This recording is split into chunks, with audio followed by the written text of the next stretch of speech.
Greatest ever done it. You can learn from it. Dope game ran it. Rap game run it. Street cred hunted. Nerd turned D-boy, not in genetic makeup. Baby, I'm a G-boy. Hashtag street boy. Wrong one to fuck with. Cross me at your own risk. Play to get back. You can trust this. I am far from average. To me, it ain't no such thing. Me against the world, so fuck it, I let my nuts hang. I've been known to bust bang. Kill it if the need be. I don't need an army when the smoke clears, he sees me. Rhyming at his finest. Unlike those vaginas that claim that they the real deal, knowing I'm the highest. Top of the command chain. I am what the streets made. I am what the hood built. You are just a weak lame. Homicidal maniac with suicidal tendencies. You're more like a punk band. I'm more like a pedigree of nigga you ain't seen yet. So y'all cannot describe me. I'm a freak of nature. Don't shit here surprise me. Money over everything except the nigga's manhood. I am not a prostitute. You don't understand hood. Fuck a nigga getting his unless he about to give me mine. Otherwise he prime beat. Shocking when I up the 9 and hit it with it 7 times. Fuck you thought I'm civilized? Welcome to the jungle, fool. It's only right I punish you. Nigga with an attitude. Feel like MC Ren felt. Quiet on the set, you funky bitch, you get your friends slipped. I give your game a black eye. Blame it on the black guy. I be on some nigga shit. I'm niggerish, so that's why. Guess what my religion is? This is what the business is. Exposure for you garbage ass rappers. You can witness this. Came to bang your game up. Pussies think they came up. Oh, you got a drop head? So now you think you famous? I hear it's dangerous and we don't know your name, cuz we don't even give a fuck. Rappers get it fucked up. Security say you nah, this they side job. They don't want no conflict, they don't want no problems, nah.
Salute, and welcome. Welcome back over to the Black Ocean. And now we're getting deep in with your host, the one and only Great Black Shark. Yes, ladies and gentlemen, we have to talk about the power of wisdom versus the weakness of foolishness. Oh, yes, there are going to be several lessons learned over here tonight. We're going to touch on some things old. We're going to touch on some things new, okay? So, as you see on the screen here, life is chess, all right?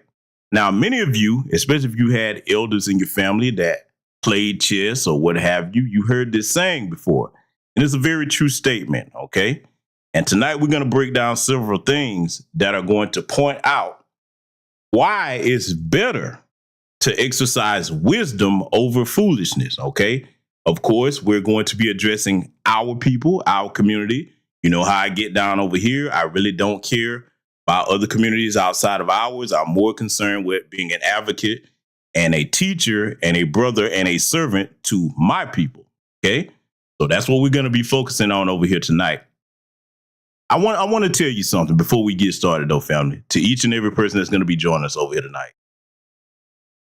Today, with a lot of the things that are happening amongst our people in particular, I've said this before on previous broadcasts, but I like to open up tonight and encourage all of you, no matter what your part is in advancing and empowering our people, hold your head up high and do that to the best of your ability. Everybody can't do everything, but everybody can do something. No matter what your lane is, be good at what you do, excel at what you do. If you get to a point where you've learned so much, it's time to pass that knowledge down to those that have the same mindset, that are about doing the work out here on the grassroots and just being the best that you can be. Because, see, there are so many aspects of our culture that are under attack, all right? We're under attack from without and within, unfortunately, okay? So tonight we're going to be addressing a lot of things that are within the culture, all right? And we're going to deal with some things that are outside of the culture. In fact, I have I got a couple of broadcasts coming up here very soon that's going to deal with a lot of sensitive subject matter. But if you've already seen, if you looked into the live tab, we're going to have a little bit of fun, too, because I realize I'll be hitting y'all with a lot of serious subject matter over here to the point where y'all be like, man, don't you ever take a break and laugh? Okay, all right, we going to get our laugh on, okay? We can educate and have a good time. So the next live stream coming up after this one, we're going to have a lot of fun. Trust me, you ain't going to want to miss that one. And hopefully you won't miss this one here tonight, because I know they play a lot of games with the channel. They'll forever shadow ban this channel because we discuss relevant things over here that you can apply in your life offline. All right, so just expect that. Unsubscribing people. Sometimes people might legitimately get mad and unsubscribe. That's fine too, because they end up coming on back. You know what, brother? I didn't see it that way.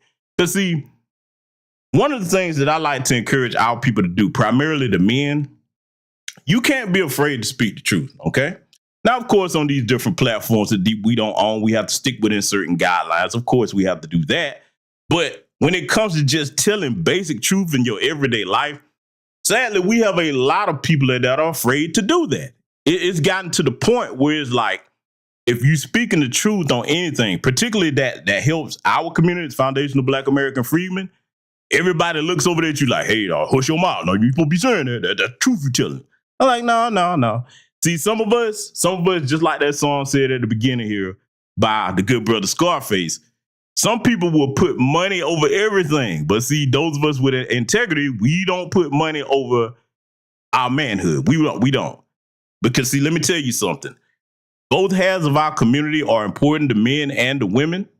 But the minute that you start seeing the men compromise on the things we're supposed to do as men, that's the beginning of the end right there, because we're supposed to be the wall that protects and separates our community from everything that's harmful, okay? Is it an easy job? No, it's not. No part of manhood is supposed to be easy, okay? So you have a lot of people that are frustrated today. A lot of people have given up on a lot of different things. For me, I can't do it because I love my people too much, okay? And I love my people to the point where even if you get mad for me speaking the truth, it is what it is. I'm still going to tell you the truth, okay? So that's going to be the tone of tonight's broadcast. Some hit dogs may holler, hey, this is the channel known for making them do that. If you one of them, I'm sorry. Hey, we'll get you some bandages and give you some type of salve to put on your wounds, okay? So you'll be all right. We ain't going to kill you, but we're going to hit you with this truth tonight, okay? So with that said, let me scroll up and greet my esteemed guests that I see join us in the building. Let me make sure I got this pulled up. I see Only Pamela's Way in the building. I see Patricia Slade. I see Concerned Black Citizen. Hey, I like that name, brother. That's what I'm talking about. We need more out here today. I see the good brother Diesel Mike in the building. I see Project Leroy. What's up, my brother? Jesse Paris, a.k.a. Shay and Krumah. Welcome. Mac Maroon in the house. The Goddess Navi. Good to see you. Superstar J Quick in the building. What's good, brother? Opal Ivy in the building. To Stay Woke. And Angelic Elena. Salute to you and welcome to everybody that'll be joining us here tonight. Family, I'm going to go ahead and say it one more time, all right? Because I like to give these disclaimers when I know that we going to hurt some people's feelings, but some feelings going to have to be hurt. Because, see, let's talk about that before we get started. If you're the type of person, let's be specific. If you're an adult and the truth hurts your feelings, then you have to question whether you really reach full adult maturity. Because, see, as adults, we can discuss certain things that are not always easy to hear. It might not be always what we want to hear. But do we need to hear the truth? See, for me, I can only speak for myself. But I value the truth over all things. Even if it's something that I don't particularly agree with or want to hear, I recognize the truth as medicine. Today, all you have to do is look around. We've got a government basically that has gone insane with promoting lies to people in every shape, manner, or form, okay? They want to tell us that instead of 2 genders, it's hundreds of and all kinds of nonsense. Craziness. Particularly, they want to promote this to our people, okay?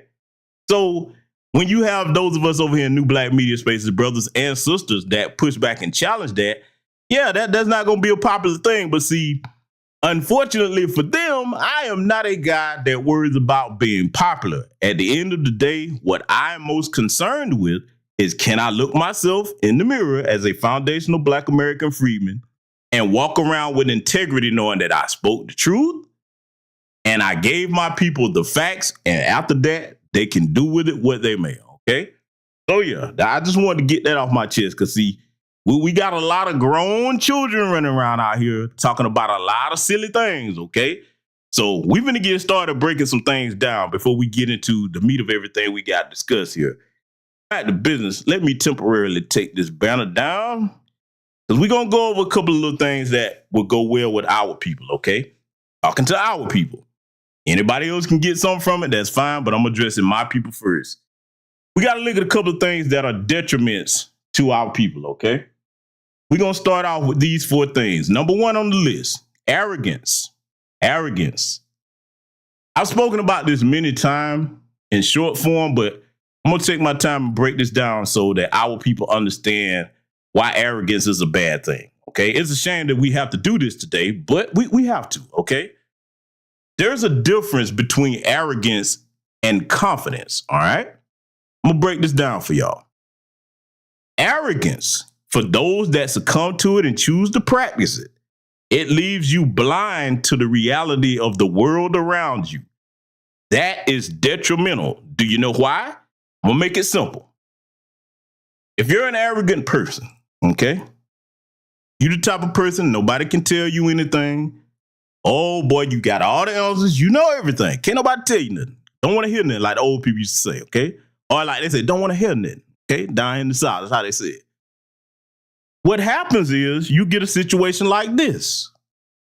Suppose in life, let's just say, because I like to put things in terms of warfare. Let's just say you on a battlefield, all right? And on this battlefield, you got landmines, all right, that you don't know where they're at, you can't see. Now, you've gotten some intelligence that has told you about these landmines if you go this particular route. You and your arrogance says, oh, no, hell, that can't stop me. That's just landmines. Okay. You would be a fool to follow anyone that ignores that intelligence without double checking and trying to see where the landmines are, see if you can detonate them and get them out your path, or better yet, pick an alternative route. You got some people, as silly as that sounds, you got some people that are charged straight into a field full of landmines after you warned them. And then they'll turn around if they survive. Why didn't nobody tell me about this? Hey, somebody tried. You just wouldn't listen. It costs you nothing to listen to someone. Doesn't mean you have to agree with everything that's stated, but it costs you nothing just to hear somebody out and consider what's being said, okay? So now, confidence, on the other hand, is healthy. It's good to have confidence, all right? It's good to have confidence if you're good at a specific ability, all right? Or you got a particular skill set that you've honed over years, okay? To the point that you become somewhat of a master at your craft. There's nothing wrong with taking pride in that. But see, when you operate from a place of arrogance, again, it leaves you blind. Instead of operating with a humble spirit, let me show you why operating from a humble spirit is good, okay? Operating from a humble spirit, one of respect, opens many doors ahead of you that you might not even know were open, based off your good character and your reputation, all right? Whereas an arrogant person, arrogance precedes you too. And when people hear about arrogant people, that make people want to back off of it. They be like, no. Because see, arrogance does not fit well in a team setting. You understand what I'm saying? If you're a part of a team, every member of the team, their job is important. You understand what I'm saying to you? Every member, okay? Now, when you start thinking that one member of the team is above everybody else, now you're finna have some problems.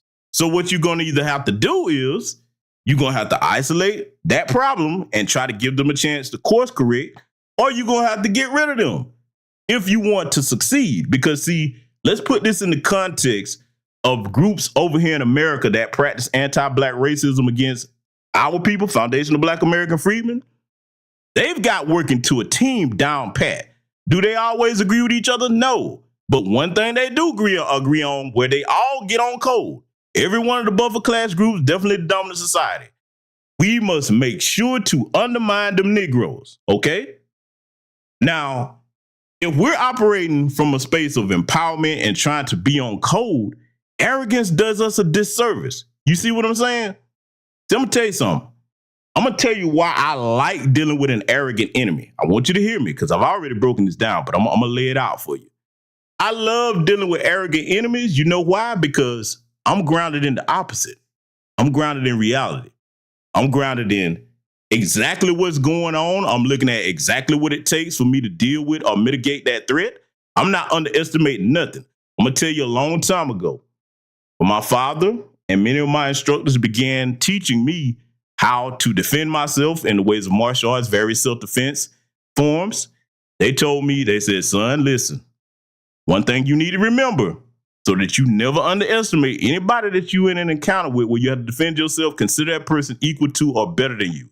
That way you will always take the threat seriously. When you consider something your equal or better, you know you can't play with it. That means you have to be precise in whatever move you make to deal with that threat. You understand what I'm saying? That has served me well all my life.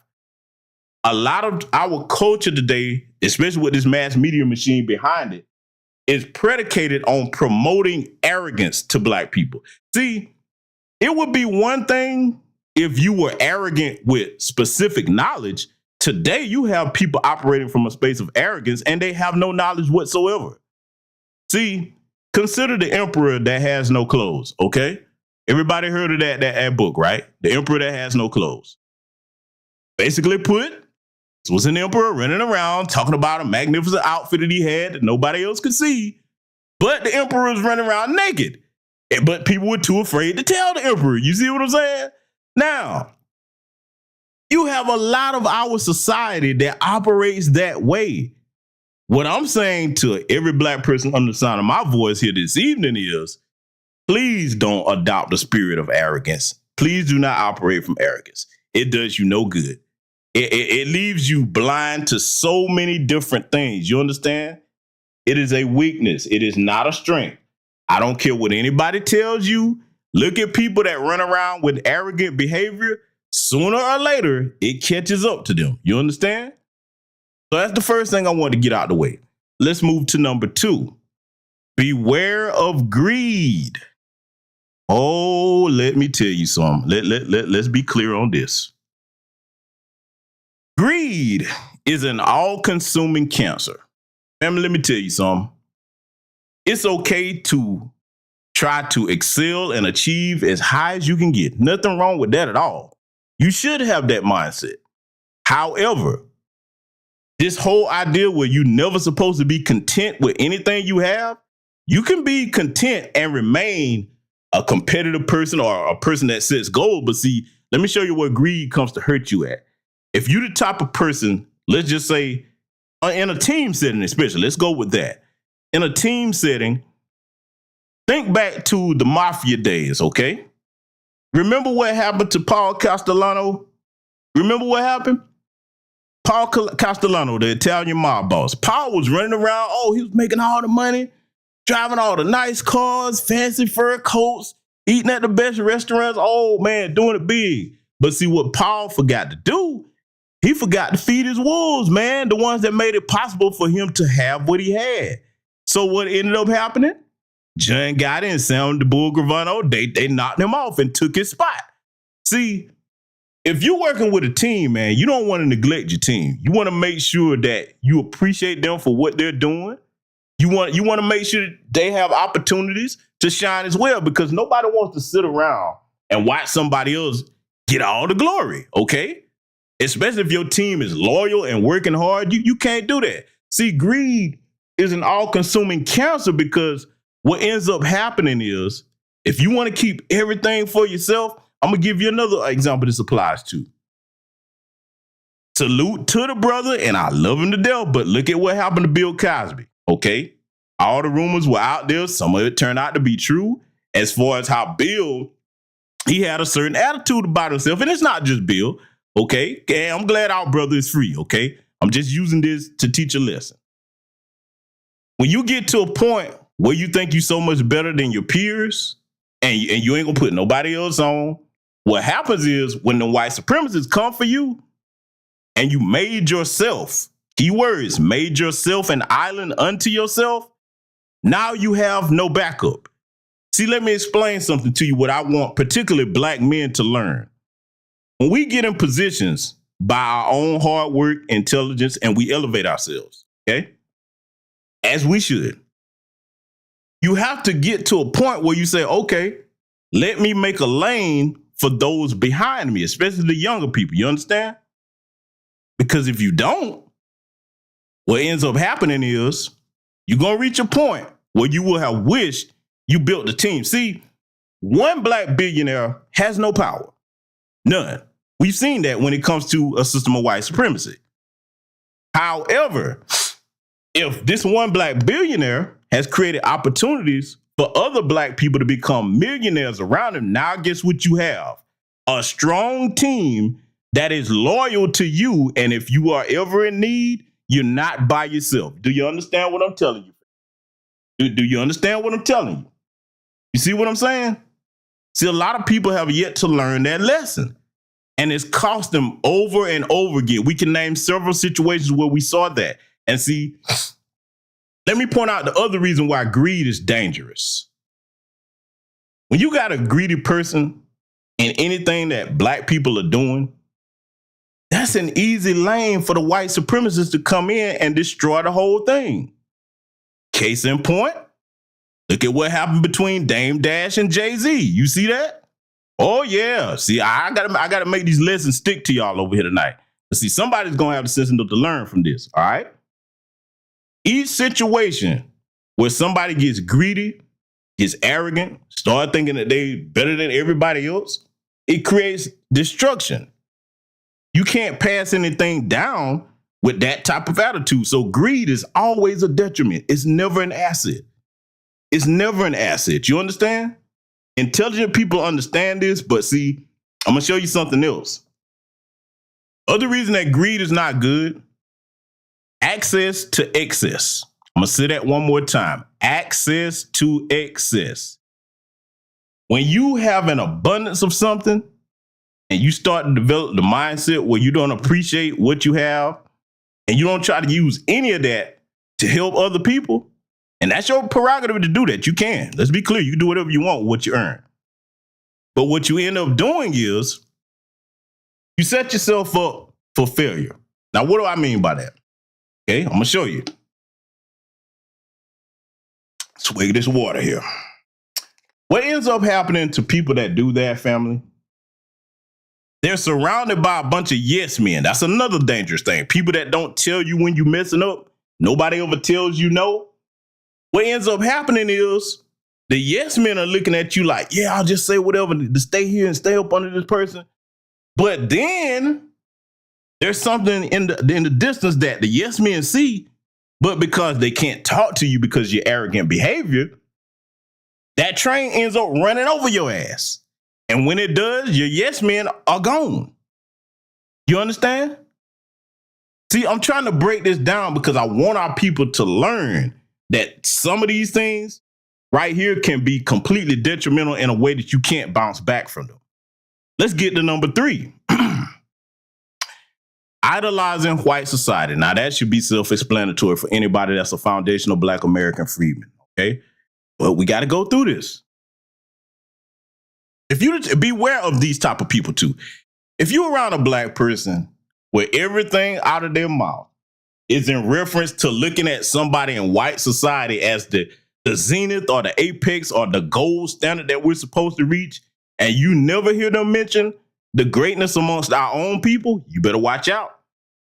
Because see, not only are you dealing with a coon, then what you're dealing with is even worse in a way. Now, what could be worse than a coon? I'm going to tell you. What's worse than a coon is dealing with somebody that has zero confidence in themselves as a Black person.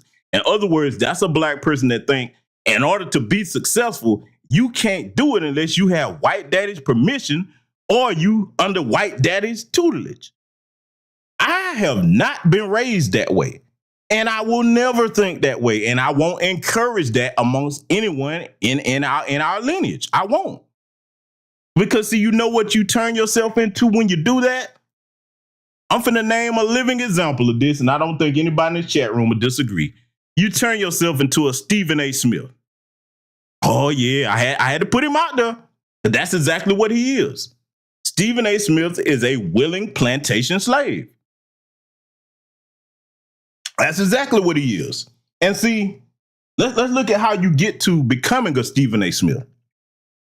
What ends up happening for you to transform into a Stephen A. Smith is you must abandon all integrity, you must abandon all honor, and you must abandon all pride in yourself as a man and as a Black person. When you can do that, that's how you become a Stephen A. Smith, okay? So please do not encourage that amongst us. I shouldn't have to tell anybody that over here, but make sure that you check that when you see it amongst us. You can learn something from anybody. There's nothing wrong with that. But when you get to the point where you think that these people are so much better and above than us, these people that's always quoting the likes of Grant Cardone and many others that you heard, okay? You better watch them people, man. You better listen closely and see, is this person just mentioning their names because here's something that you can learn, or do they look at these people as a damn gold standard above our people? I'm going to tell you something right now. I'm going to say it loud and proud. Everybody know it. I don't put nobody in the dominant society above our people as far as intellect, ability, and integrity. I don't. How you see, let me go here in case anybody wonders why I'm saying that with such passion. How am I going to put the world's greatest liars, cheaters, and thieves and murderers above a people that have not had to resort to that historically to get to produce greatness, which is us, foundational Black American freedmen, and other people in the global Black diaspora? See, when you have to resort to cheating, deception, and murder and lying and taking things from people that don't belong to you, you're not really great. If you're great, what you do is compete and let your own ingenuity and intelligence speak for itself. I'm pretty sure most of y'all would probably say that makes sense, right? So for me, that's why I cannot idolize these other groups above our own. Let's get to number 4. Improper view of money. Oh yeah, we gotta really talk about this. Okay. Yes, we need money to do any and everything here in America. You need money to take care of your family. You need money to build anything, start a business. You need money to get your day-to-day items of necessity, okay? What I mean by having an improper view of money When you start seeing money as anything other than a tool, let me say it again. You start seeing money as anything other than a tool to get things done, you're going down the wrong path. Whether you got $1 or $1 billion, it doesn't make you better than the next person. You want to know why? Because see, a lot of people will argue with you about this. I'm going to make it simple for you. You know I like to make it plain over here. Let me show you something, right? You take a person that's got $1 versus one that's got $1 billion. You know what puts them people at the same level? I'm going to give the chat room a second to see if you understand what puts a person with $1 and a person with $1 billion at the same level. It's one word. I'll give you a hint. It starts with an M and it ends with an L. I'll give y'all some time. I'm going to give you some time. Put it in the chat room if you know what it is. Let me see. Okay, I'm looking over here. I'm seeing some answers. Starts with an M and it ends with an L. I'm looking. Give y'all a little bit of time before I go in and tell you. Project Leroy, you can't close. You can't close, my brother. I see you. I'm going to go ahead and tell you what it is. All right. Mortal. Mortal. Mortal. If you take that person with $1 and the person with $1 billion and give both of them cancer, they will both give you whatever they have to get rid of it. Do you understand me? This is why Negroes and Negresses that run around here bragging about how much money you got. First of all, like I just said, if something detrimental affected your health, you trade all of that to be healthy again. The other reason why you can't really say that your money makes you better than another person, if you're not using that for the betterment of your people, what do you really have to brag about? Especially as a foundational Black American in a system of racism and white supremacy here in America. No amount of money is going to buy you out of that system. Now, it will give you the ability to protect yourself against it to a certain degree. But listen, let me show you something. If these white supremacists that run this government over here today decide to say, okay, Negroes, no more playing with you. Damn the Constitution, to hell with your civil rights. Excuse me. Hell with your civil rights.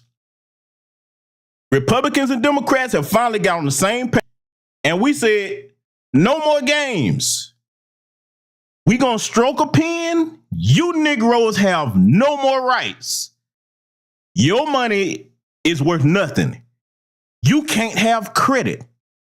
You can't have nothing. Now bear with me. What I'm saying sounds extreme. I'm finna prove a point with this. If they did that, because they can, what's stopping them? They could all wake up overnight and say, fuck all this bullshit. Nah, this is what it's gonna be. It's get down and lay down. Now, you take a wealthy person in that situation, your money's no good. Now what do you have? Especially if you were the type of person that falsely elevated yourself above your people. Now what's going to be worth something to you since that money is no good? Your people having your back is going to mean life or death. And if your people say, no. We saw you, Jay-Z. We saw you, whoever else you want to name. You were up here and we didn't exist, even though we were integral in making sure you had the opportunity to get where you got. Figure it out on your own. We don't need you over here. Now what you gonna do? You got a bunch of worthless money, but you don't have the backing of your people. See, the point that I'm trying to make, family, is do not have an improper view of money, because see, what's worth more than that money is the relationship that you have with the Black person to the left of you and the Black person to the right of you. I'm not saying don't enjoy the fruits of your labor. I live a very good life, but I don't let what I have make me think that I'm better than the next person. Salute to the good brother, Jubel England, for the cash out. Thank you very much, my brother. Brother, I got to give you the sound effect for that one. Hold tight. I got to give you the sound effect.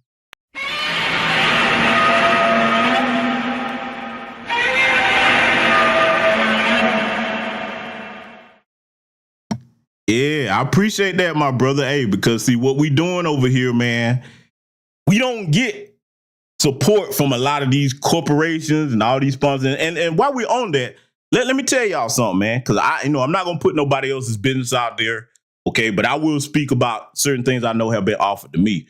A lot of us over here in these new black media spaces, you get all kinds of sponsors trying to come at you.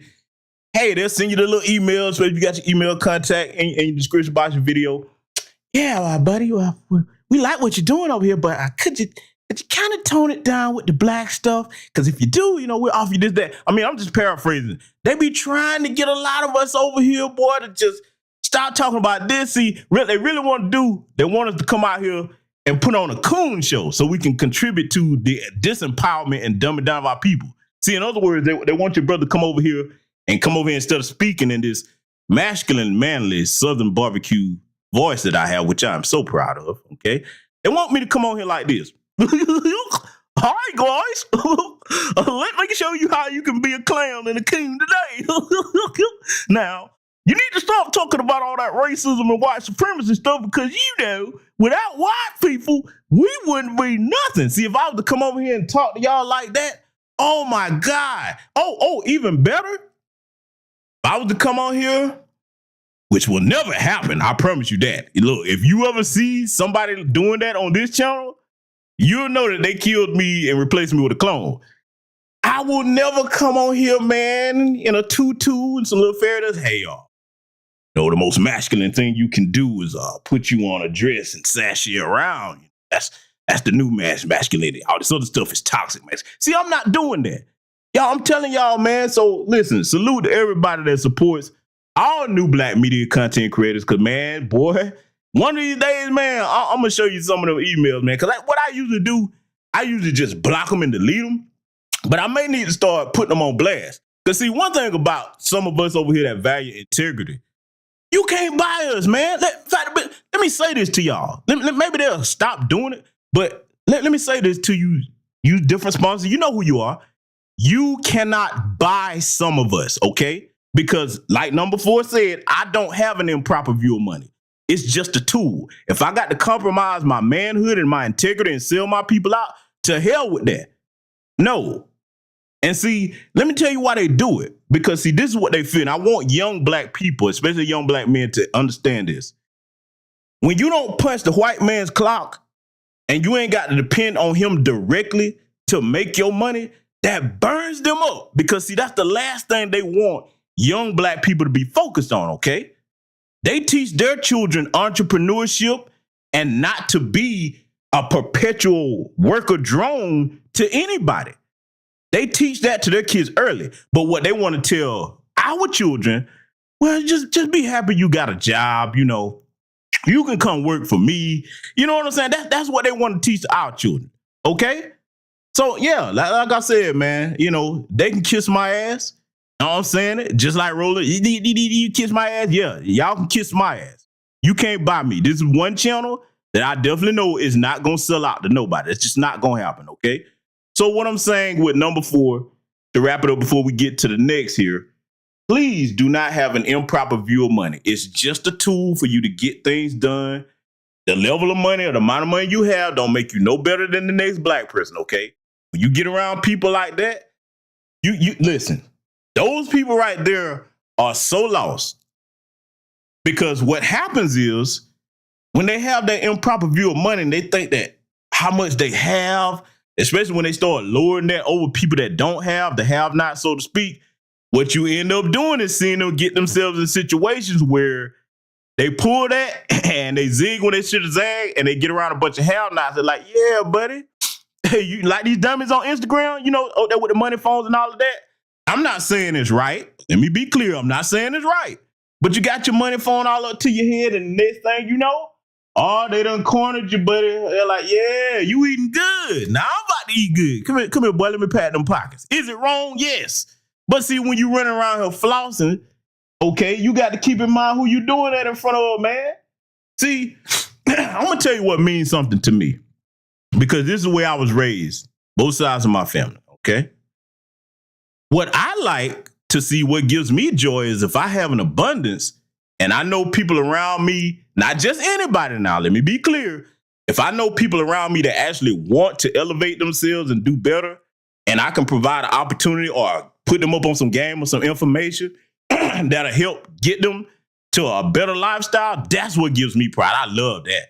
And I don't need nothing in return for it. The only thing I need in return, if I put somebody up on some game, only thing I tell everybody, just like it was told to me by my grandfathers and everybody that had a hand in helping me to get where I am at today. What I tell them is, okay, if you appreciate that, you don't owe me nothing. Only thing I want you to do is when you get able, create another opportunity for another black person to keep passing that on. That's what I like to see, okay? But see, you got some people that what I just said, oh man, don't make no sense. That's silly. And then you wonder why we're in the situation we're in today. See, if I look at my brother Project Leroy, or my brother Keith West, or my sister Deborah Arndale, Jesse Parrish, Denver Mayor Patricia Jenkins, if I look at any of y'all in here, man, okay, I'm supposed to have enough love for you to say, hey, if I got a hold of something that, was beneficial to me, I can at least put it before you and let you make the decision about whether it's beneficial for you or not. But a Negro just sit up there, just hoard everything all to themselves. Okay, just remember when them people come for you, you got what you wanted, okay? So we're going to move on to the next set of things we got to break down because we got a lot to cover here tonight. Let's deal with number 5. Now, some of this is self-explanatory. Leading with disrespect. Let me tell y'all something about that, right? I know this is some simple stuff, but we got to go over this. When you lead with disrespect, let me tell you something. You never get a second chance to make a first impression. If the first interaction that somebody has with you is you being disrespectful for no reason, that's not going anywhere. I've seen people play themselves out of major deals by trying to lead with disrespect. Notice that I said disrespect for no reason. See, it's one thing if somebody tries you and you have to check them. That's different. But you leading with disrespect, combine that with arrogance, okay. You're going to have a hard road ahead because, see, you can't build a team like that and you're damn sure not going to be good working on any team if that's your demeanor. See, if you lead with disrespect, that precedes you and it stays with people. But if you lead with respect, respect itself is a currency. It's one of 3. Let's go over those 3. I tell people that the most important currencies, okay, from least to greatest, I'm going to say it again, 3 major important currencies from least to greatest: money, respect, information. Now, a lot of y'all like, did you put money first as if it's least? Yes, I did. I'm going to explain why. Do we need it to do all things today? Yes, we do. Okay. But see, in order to get to a state where you can make money, you must first have the information that leads you to be able to do it. Everything in human existence manifested from a thought first. You understand me? And whatever I always told you over in this channel, just as you are what you eat, you are what you think. Now, when it comes to the currency of respect, respect opens doors that money cannot. I'm going to give you a primary example, and it's something that the arrogant United Snakes of America had to learn, the government, okay? Remember when everybody was looking for Osama bin Laden? Remember that? Oh, they're looking high, low, here, there, all in the caves of Afghanistan. This is all over the place looking for Osama. Osama was in Islamabad, Pakistan, okay? Modern day industrial city in a modern compound. The United States had offered millions of dollars in reward to get them to give him up, but they couldn't figure out why they was having such a hard time for anybody to accept the money and go ahead and turn him in and drop the dime on him. You know why? Because, see, the white supremacists, they think that they can buy everybody's integrity. Let me tell you why it didn't work. Because, see, we know the only way that bin Laden got caught, one of his couriers slipped up on that damn satellite phone, okay, and they pinpointed his location. But nobody was able to claim that money because it wasn't like somebody didn't know where he was. They knew. Let me show you where respect gets you further than money. Because, see, I want to make this lesson stick. The reason why they didn't turn him in, see, he was a terrorist to the United States. But if bin Laden was saying, okay, listen, because this man had plenty of businesses around the world and some of them were right here in America. They found that out at the last minute. If he said, okay, I see you fucked up in the game, you ain't got no employment, come on work over here at my construction factory. Oh, your mama need money for this surgery? I got you. Don't worry about it. I'm going to need your favor from you later on. Oh, y'all ain't got nothing to eat? Here, let me go ahead and break you out some grocery money, and then you come work for me. You see how that worked? Now, if you got somebody, no matter what you decide to call them, America, if they looking out for people over there, ain't nobody finna drop the dime on them. You know why? Because they know that even if somebody wanted to claim that $1 million reward, where you gonna go after you claim it? You gonna have to bounce. Because look, when they find out, you better be on the first thing smoking. So they knew that would have been a death sentence to turn him in. Nor did they want to, because he had their respect. You understand what I'm telling you? Again, 3 currencies, least to greatest: money, respect, information. When you have respect, people don't turn on you. They're loyal to you. And then they put a good word in for you with other people that might be beneficial to you that you have not met. You can't buy that with money. You understand? Because see, let me tell you something. If somebody despises you because you're a despicable person, you can't buy them dealing with you. Now, there's some people that'll sell out, but people that have some true integrity, they'll be like, I don't give a damn what you offer. I don't want that person nowhere near me because I can't trust that person. You understand? So keep that in mind. Let's move to number 6. Inability to work with others. Now, I've touched on this a little bit. Let me tell you something, man. I'm a successful business owner. I wear many hats, okay? Particularly when it comes to contracting and certain things of that nature, okay? That's one of the hats I wear. Do very well at it. If you can't work with other people on a team at no point in your life, you're not going to be able to get a lot done. You're going to have to be able to trust somebody. You understand? You're going to have to be able to trust somebody. Then, when it comes to working with others, if you want to be the center of attention, everything is about me, my, I, this is going to hurt a lot of people. I told you some hit dogs going to holler. If you a man operating like that, brother, that's a feminine trait. No disrespect to the ladies, but the ladies are supposed to be the ones that are self-centered with me, my, I. If you are operating from that standpoint as a man, you really don't have much value to other men. I don't care how much money you got. And we see watch. Let me put it to you this way. Let's deal with something that's affecting us right now. If we all trying to get reparations for our people, okay? And you got somebody over here they got great ideas, all right? Then it's another person over here that they got a conflicting ideology or strategy, okay? They're smart now, they're very intelligent, but they don't have the ability to say, okay, this is my idea that I'm passionate about. I've done study on it, research on it. I think this would be the best way, but let me hear what you got to say. Listen to that person and then say, okay, can we work together on anything? And look, do we agree on at least 60%? Yes. But we got 40% we don't agree on. Cool. Sit the 40% to the side and let's get busy on the 60%. We can come back to that 40 if ever at all. Because see, let me tell you how you make progress. And you better apply this to these other groups out here that are working against us, practicing anti-black racism and white supremacy.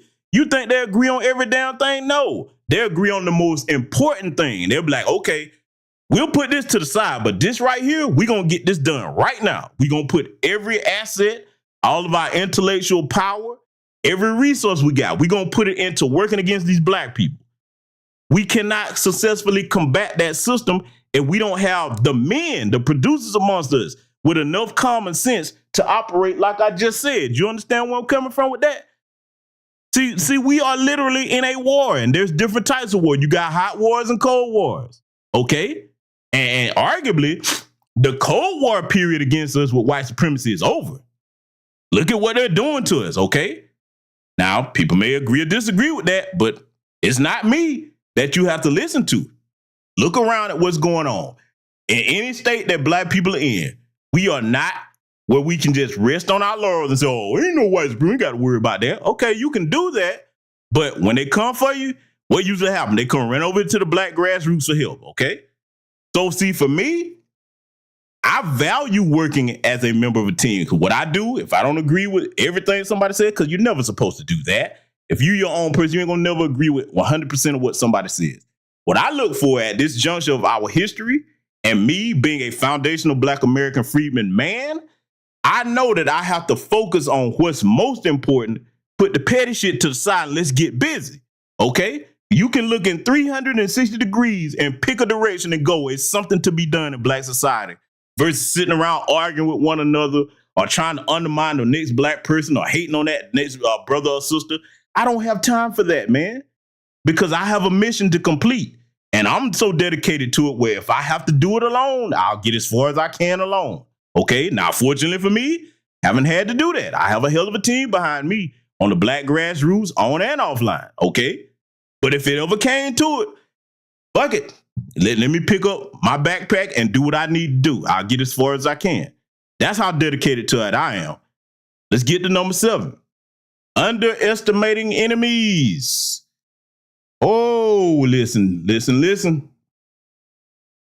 Do not ever look at any adversary that you have, especially one that you can recognize, and underestimate them. Common sense should tell you this. If you're not with somebody 24/7, and even if you were, do you know every avenue that they have available to them to use against you? Because if the answer is no, you look like a fool underestimating somebody. See, there are a lot of coons that I have no respect for. But will I underestimate what they're capable of? Hell no. No. That is one of the most foolish things you can do in any battlefield situation. Underestimate what's on the opposing side as if, they ain't nothing to worry about. Let me tell you something, man. I'm the type of person, if I called in an airstrike and they laid down everything to the point where it was smoking, I'm not satisfied with that. Let me get a platoon here, and there. We're going to go and scour this by foot to make sure everything has been scorched to a crisp. That's how thorough I ain't. I'm not going to hit you with it, then you slither back up later like a little cockroach. No. Yo, we got to be there to step on you. You see what I'm saying? That's the type of brother I am, okay? I don't underestimate no adversary. A lot of people suffer from doing that because, see, if you're going to cut the head off a snake, you got to make sure you hit the mark. You can't wound something. Listen, let's put it to you this way. Do not wound what you cannot kill. You understand? And I'm saying that in a figurative sense, but it's definitely true in a literal sense if you're on a battlefield. Do not wound what you cannot kill, okay? Because, see, what happens is you give an adversary a chance to coalesce and recuperate. Now they've seen what tactic you use. They've had time to prepare. And if they're wise, they're not coming by themselves next time. They're going to get reinforcements to deal with you and catch you off guard. You see what I'm saying? You better remember number 7. I'm telling you right now, you got a lot of people that practice that foolishness. Let's get to number 8. Overlooking off-code behavior. Let me explain something, man. Overlooking off-code behavior is life or death for a foundational Black American freedman today. We can't afford to overlook off-code behavior, family. We can't. Particularly when it comes to the Congressional Black Caucus. See, if our people had the mindset that we have at this present time, where we checking everybody's paperwork, okay, we're making sure that people put us first instead of us being perpetual service to everybody else. If we had that mindset back when a lot of them were in the prime of their political careers, they would have never made it to become a Congressional Black Caucus unless they represented the interests of our people. You see what I'm saying? So that's just one example I'm giving you of overlooking off-code behavior. Let me give you another one. Overlooking off-code behavior. Let's just say one of these Sam Bowles or Sam Betts, the likes of a Jesse Lee Peterson, Candace Owens, or whatever, okay? We call our coons out because we know how dangerous they can be. But unfortunately, not all, but a lot of the tether class, they don't want to say anything about their coons and they let them walk around amongst them without any form of punishment. When you do that, you give a coon a green light to continue slitting your throat with no fear of reprisal. You understand? See, there's a consequence for cooning over here in our culture. We don't let that slide. And we make sure everybody knows who you are so they see you coming from a mile. Hey. That's Jesse Lee Peterson. Don't fuck with him. That's Candace Owens. You see what I'm saying? See, if you tell us had any sense, you would learn about this from us and take care of them coons over there in your homeland. Okay? Because that's who are going to white mommy and white daddy and selling you out. Oh, that's a whole nother broadcast for another day. But got some more things we got to cover. Let's move right along. Number 9, incompetent materialism. Say it one more time. Incompetent materialism. I know you probably like, GBS, what the hell is incompetent materialism? What is that? I'm going to tell you what it is, family. Incompetent materialism, think back to when Gucci got caught with those anti-black racist things, they statements they said and images they put out. You had black people, some of them was a lot of rappers. I know y'all remember who they were. Man, I don't care what, they ain't got nothing to do with me. I'm still going to the Gucci store. Okay. So basically what you saying is, damn them disrespecting your people, which is you, which you're part of, Coon. You gonna go give them more money to continue doing so. See, let me tell you why I'm not an overly materialistic person. Let me tell you why. Let me be clear in what I'm about to say. I'm not telling you that you should not enjoy the fruits of your labor.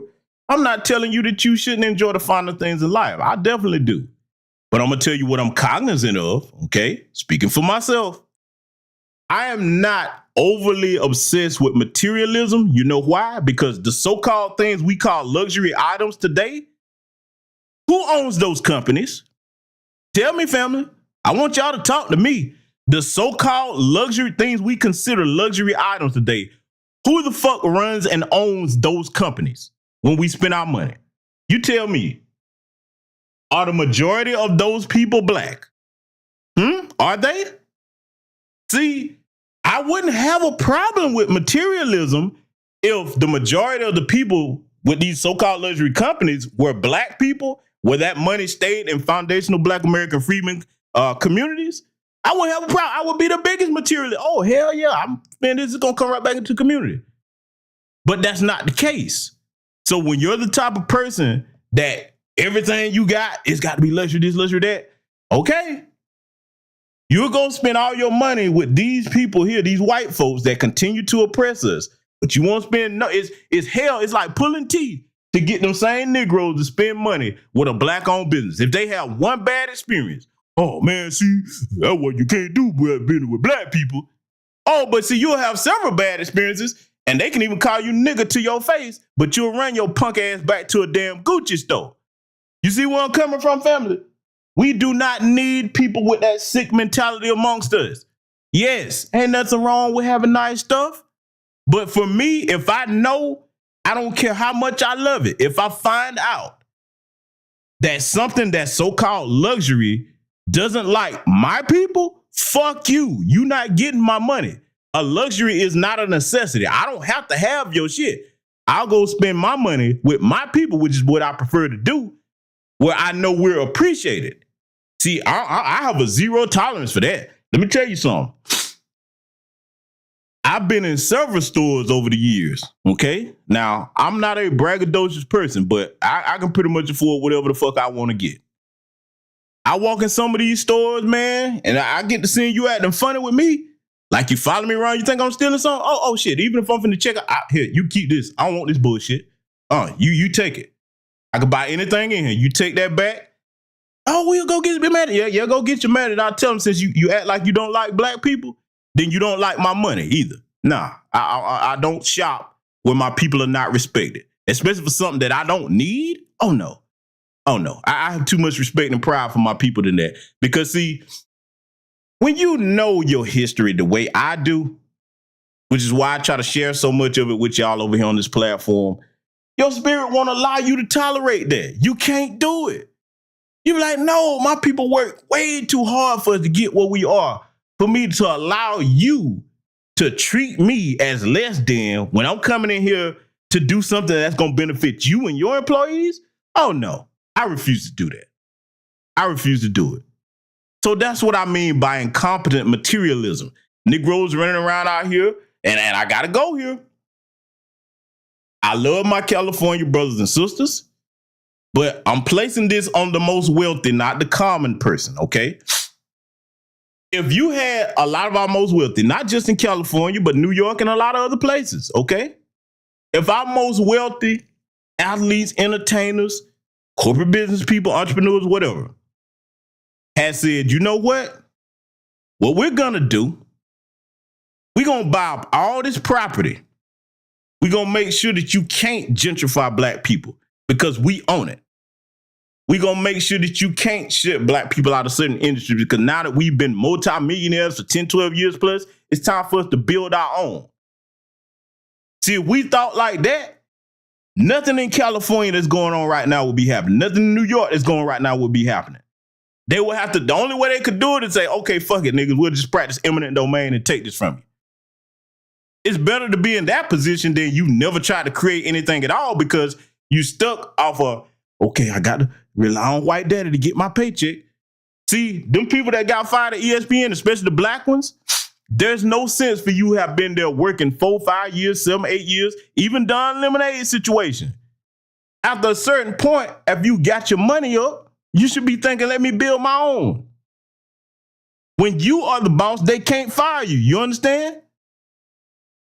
That's a problem, man. So yeah, that incompetent materialism, that's got to go, man.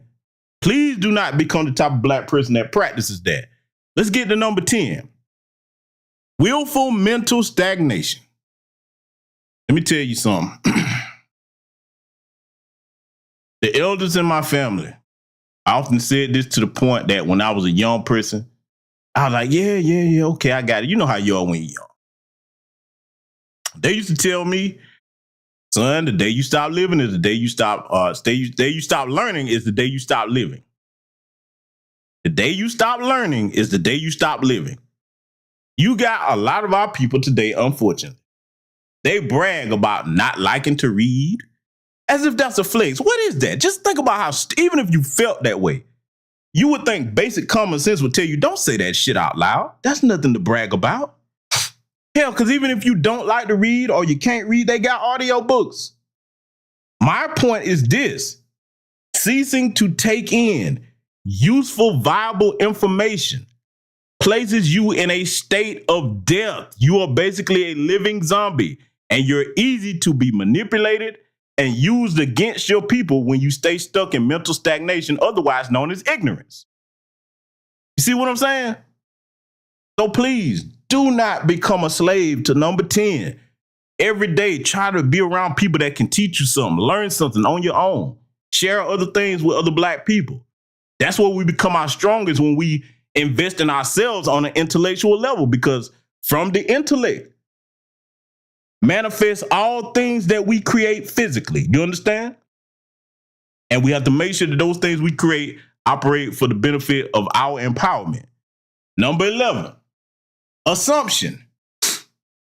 Oh my God. That's just as bad as arrogance.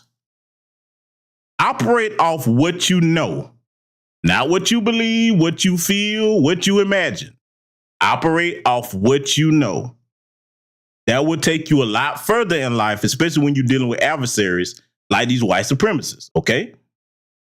Operating from a state of assumption leaves you blind to what really is going on, okay? So that I shouldn't even have to go any further than that. Now, number 12, lack of discipline. This can be very fatal in a number of ways. It can be fatal to your health. If you're the type of person that don't like to take care of yourself, you don't try to eat right, okay?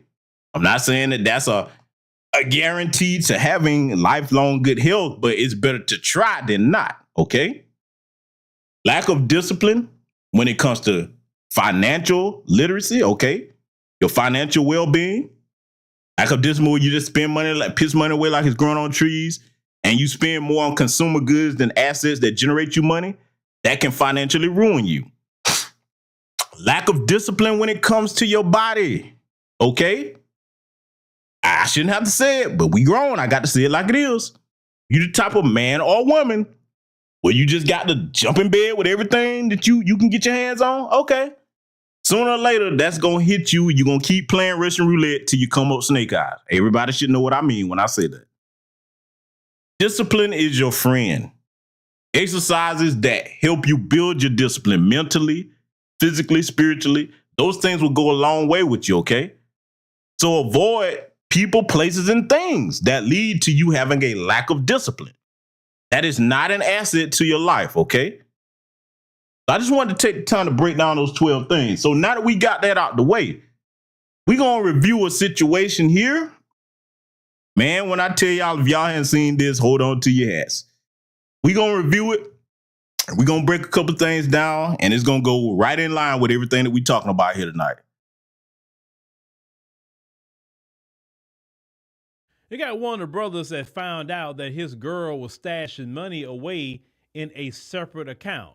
Now, I want you to hear exactly what her explanation is for that. Let's review it. I got a bank statement in the mail with an account that I don't know nothing about.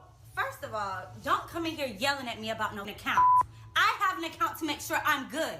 That's why the account is there. Why are you taking money out of the account while I don't know? You are my husband. I have to make sure I'm good. I'm not. If we were to ever get divorced, I'm not about to be out here with nothing. We gotta make sure we good. This don't got nothing to do with you sitting taking money out of the account that I work hard for. Do you not work for us? Are we not a family? You want? Don't. This is working for you. This ain't working for us. No, it is. I have to make sure I'm good. I'm a woman. If you were to leave me, I need to be okay. What is the problem? You need to be a problem. Okay. Well, first of all, in the termination of marriage, women are usually good. Men is the one that's really strapped out. If the man got some money, if he got a 401k, some sort of investments, whatever, she's going to get half of that. She's going to get child support. Depends on how long you've been married. In some states, you will get alimony. Well, shout out to Ron DeSantis in Florida, because he just got rid of permanent alimony. I'm like, that's crazy. Permanent alimony? You paying until she decides to get married again? Really? And when they get permanent alimony, they do not get married because they want to keep collecting that money. I mean, that is crazy. Permanent alimony. Why in the hell? Anyway, so for her to say, well, I just want to make sure that I'm good, that means you got 1 foot in and 1 foot out. And if a woman got 1 foot out, because some of these women say that, oh, you want to have a little money, like she said, just make sure this, make sure that. No, If you got extra accounts you stashing money, just in case account, we don't know what she's doing with that money. She could have a side dude and funding him that way with that money. Shoot, 1 foot in, 1 foot out. You might well go ahead and be out at this point. The fellas, don't put up with that. Oh, I got a stash account somewhere. And then you're hiding it. That's what makes it even worse. You're hiding it. Well, let's continue. Now, let me add on to what the good brother Philip Scott just said. And if you haven't subscribed to the Philip Scott Show, please go over there and do so, ladies and gentlemen. This brother does excellent content. That's one of the hardest working content creators in Black YouTube. I'm trying to tell you, man. So salute to my good brother Philip Scott. But let me add this on to what the brother said, okay? Let me talk to young black men for a second. I'm going to tell you something that one of my uncles told me a long time ago when I was in my early 20s in regards to dating women, okay? It's better to be disappointed than disrespected. What do I mean by that? What did he mean by that? It's better to be disappointed and cut something off and move on with your life so that you have the person in your life that's meant to be there if you're a stand-up dude that's about something, versus continue to put up with disrespect and devalue yourself as a man by dealing with somebody that doesn't appreciate you, doesn't trust you. Because first of all, let me talk to all the women that agree with her out there, listen to the sound of my voice. What were you doing marrying a man that you're not sure if he gonna make sure you good or not? See, people like this are not very intelligent. This woman, she's basing things off of stuff that hadn't happened to her. other people's situations. See, let me show you why this is an immature female and not a woman. A woman says, okay, yes, I'm aware of what could happen. All of us should be aware of what could happen. Okay, nothing wrong with that. However, the relationship that you get is the one that you work for. I'm going to say that again. The relationship that you get is the one that you work for. Instead of you sitting up here looking at other people saying, situations saying, oh, this might happen to me, so I got to do this, do that. No, how about you say, all right, cool, I see what they went through. I'm going to sit down with my partner and we're going to discuss this so we can make sure that we don't have to have these types of problems. But see, this type of unappreciative helper right here, she didn't just start being that way. Y'all going to see as we continue to review this, because see, this type of behavior right here, let me tell you something about your brother right now. I was raised in the South. You don't jump up in front of my face talking about no, first of all, especially if I'm taking care of you, I'm not going to put my hands on you. This conversation, I'm going to keep it a buck with you. If it was me, this would have been a short conversation because I would have asked you about it, confronted you. You'd have jumped on the head there. I said, don't even worry about it. Cool, go ahead. You can lay back down. Don't worry about it.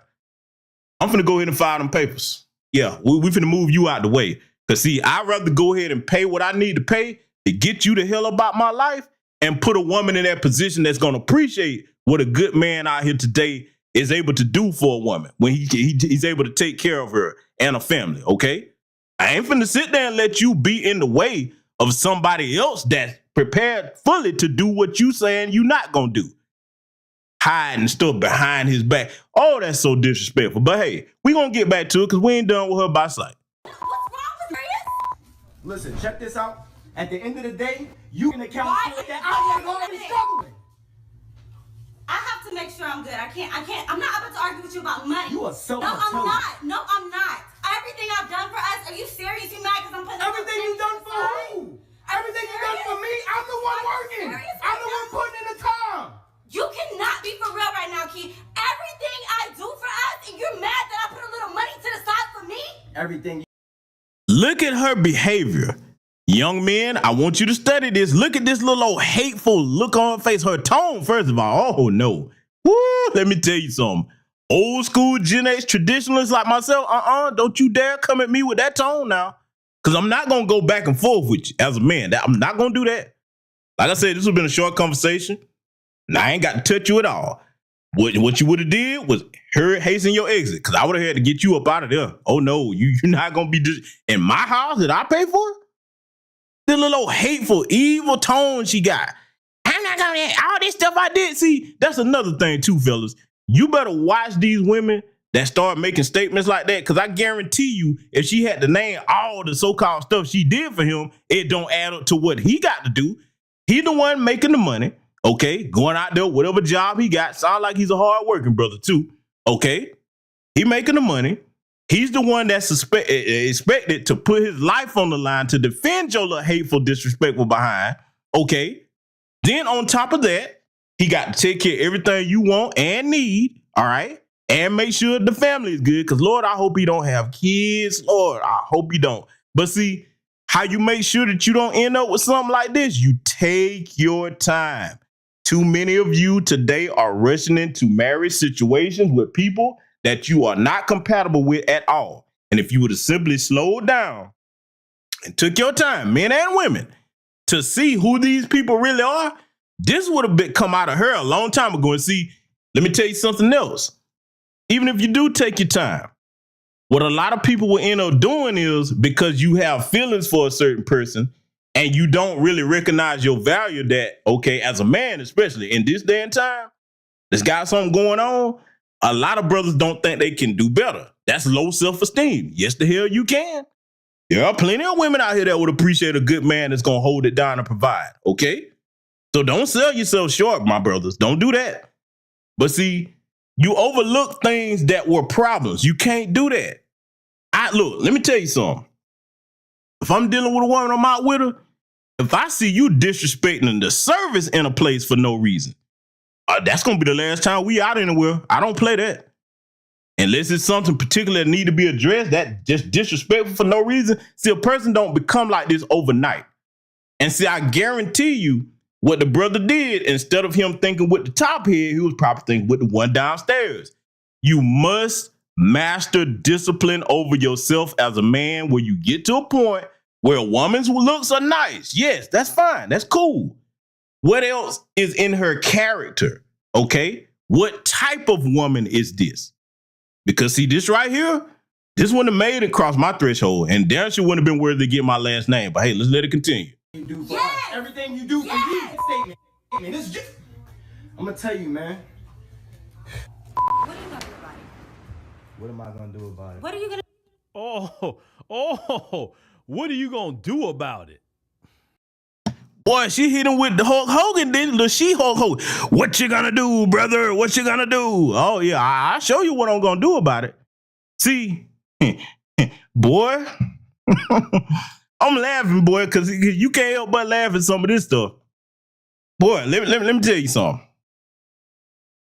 You want to make sure that I'm completely done dealing with you? Get disrespectful and challenge me talking about what I'm gonna do about it. Oh, I'll show you better than I can tell you. And see, I'm not an arguing person, right? That's one thing too, that young brothers, why you really want to get yourself, if it's suited for you, because some of you may be suited to doing skilled trade work, and there's nothing wrong with that and making your bag that way. But let me tell you something that comes along with a brother that's his own boss. We're not finna argue with you when you're being disrespectful. Oh no. Oh no. Because see, one, you aware what your value is as a man, you ain't got to put up with that. If I'll go get 10, 12 more you without the attitude. Oh yes, that's how I am now. What I'm gonna do? All right, just wait. First thing I'm gonna do, I'm gonna go get this attorney, and we finna sit down. We finna work some things out. Oh yeah, because you on your way out. You better keep that little 22,000 you got, because that's gonna be the last you get from me. Yeah, let's let it continue. Now, see, that's a challenge. And that's an aggressive challenge to a man. What you going to do about it? See, man, look, that kind of woman right there, number one, she's hella disrespectful. Hella disrespectful. Number two, what you going to do about it? I'm like, you know what? I know exactly what I'm going to do about it. And then you just go through the process of getting rid of her. Because she needs to go. She needs to go. You're lucky you found out when you did. What do about it? What do I about don't care about this right now. I'm You know so what I need serious. to do with you? You know what I need to do with you? I need to account and stop sharing you. Because that's the reason. That's how you able to go in my find my words and take the money. Do what you gotta do. I don't care about it. And see, let me pause it right here and point something out to you fellas. You heard me say 2 places you ain't got no business going with no grown woman, back and forth. Notice that the longer he keep arguing with her, what you do when you do that, the reason why you hear his older brother saying don't sit there arguing with no disrespectful woman, he putting herself on her level. In fact, beneath her, because look at it, she ain't taking nothing she say seriously, and that's something you better understand. Women don't respond to what you say. They respond to what you do. Vote with your feet. Leave this type of disrespectful help alone. Notice how, look at it. Oh, what you gonna do about it? I ain't finna argue with you over this, that, and third. Yeah, you see what I'm saying? Now you see in real time why we tell you don't do that. It might take practice for some of you younger brothers that didn't grow up with a father or grandfathers or uncles to raise you. But mark my words when I tell you that. Make a habit of that. If you've been the type of man that's been going back and forth with women, you need to break that habit right now. And you see why in real time. Do it look like she taking anything he's saying seriously? Do it look like she finna change her behavior? And she damn sure don't have no respect for him. Cause see, like I told y'all before on the previous broadcast, when the respect is gone from a relationship, you supposed to follow the respect. You go where the respect is. If it's not in your relationship, you need to be out of there. I just want to point that part out. Let's let it continue. I'm so serious. I'm not about to argue with you about no money. I'm About not no doing- money? No, I'm not arguing It's with just you about money no to you, right? But see, also, men, this is another lesson. Let me give you a process that I do. Every morning when I wake up, and it's so easy now, you can check all your accounts on apps. When you wake up in the morning, check all your bank accounts, check your credit card accounts, check everything. It won't even take you not even 2-3 minutes to go through them apps and see what's going on in your accounts. He's absolutely right, because that's a habit I've practiced for years now. Let me tell you something, man. Y'all remember the little cartoon character called the Grinch? Ebenezer Scrooge McDuck. I'm worse than all of them combined. If it's 1 cent missing, I'm gonna know about it. Hey, whoa, what's going on? I'm trying to tell you, boy. Listen here, man. I ain't gonna say too much, but just know, people that I deal with, the way my money is set up, they know, boy. If it's something is off, you finna get a call. You finna get, hey, I will come down there. What is this? I'm the worst person to try to steal from. I'm gonna tell you that right now. Now, let's be clear. Technically, what she did isn't stealing. Phil is gonna break that down a little bit. Technically, what she did ain't stealing, cause they're in a marriage. He gonna get to that. But I'm just telling you, Phil is telling you something very wise. Like I said, it's something I do myself, have been doing it for years. I check everything, okay? I got all that in order. You see what I'm saying? That's a part of manhood right there. You're supposed to know what your finances are and keep them in order. Even if it get to the point, you got to sit down and crunch the numbers with a CPA. You understand what I'm telling you? Trust me. Get in the habit of doing that, even before you get to a level where you have an abundance, okay? Make a habit of keeping up with what you have, okay? But yeah, let's let it continue. It is your fault as a man, for you, especially him, to not see money coming out that account. How does she get $22,000 out that account, and that means you wasn't checking. You had money in the account, you wasn't thinking about it, nothing. A man monitors his money, period. So it lets me know you wasn't on your game, sir. And as a man, you need to always be checking your money, single or married. $22,000 is just a little bit of money to you, huh? I gotta go and work for that money, but it's just a little bit to you, huh? I'm not about to argue with you about it. Like I said, if you were to break up today, then what am I supposed to do? I have to have something. And if we was to break up today, you would be A-okay, my friend, because you been stealing money for I don't know how long. That's going to make me okay. $22,000 not going to make you okay. Some people don't make that in a whole year at their job. What do they need to get a job? Who can live off of 22? You acting like I stole $100,000. Come on. It's money you've been giving me that I just put a little bit to the side in my own account. Why have you been taking money from my account and putting it in yours without knowing? $22,000 is a lot of money to be missing. Well, she technically did not steal it. Let me say why. Because, I know about family law. I'm not a lawyer, but I know about it by going through it. When you're married, she didn't steal anything. She's on the account.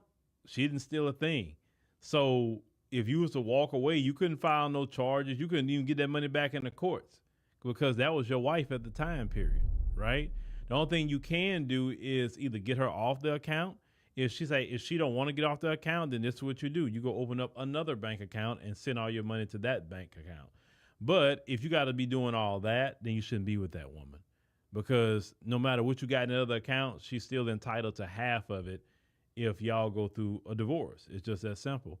A woman that's being snakish like that, conniving and all that, my thoughts are, what else is she sneaking and doing outside of this $22,000? See, that's where my mind go. Because it's like this. Yeah, $22,000 is some money. But let me tell you something as a man. As long as you got your health and strength, you in your right mind, you can walk fine and do everything, you can start over and rebuild. I did it.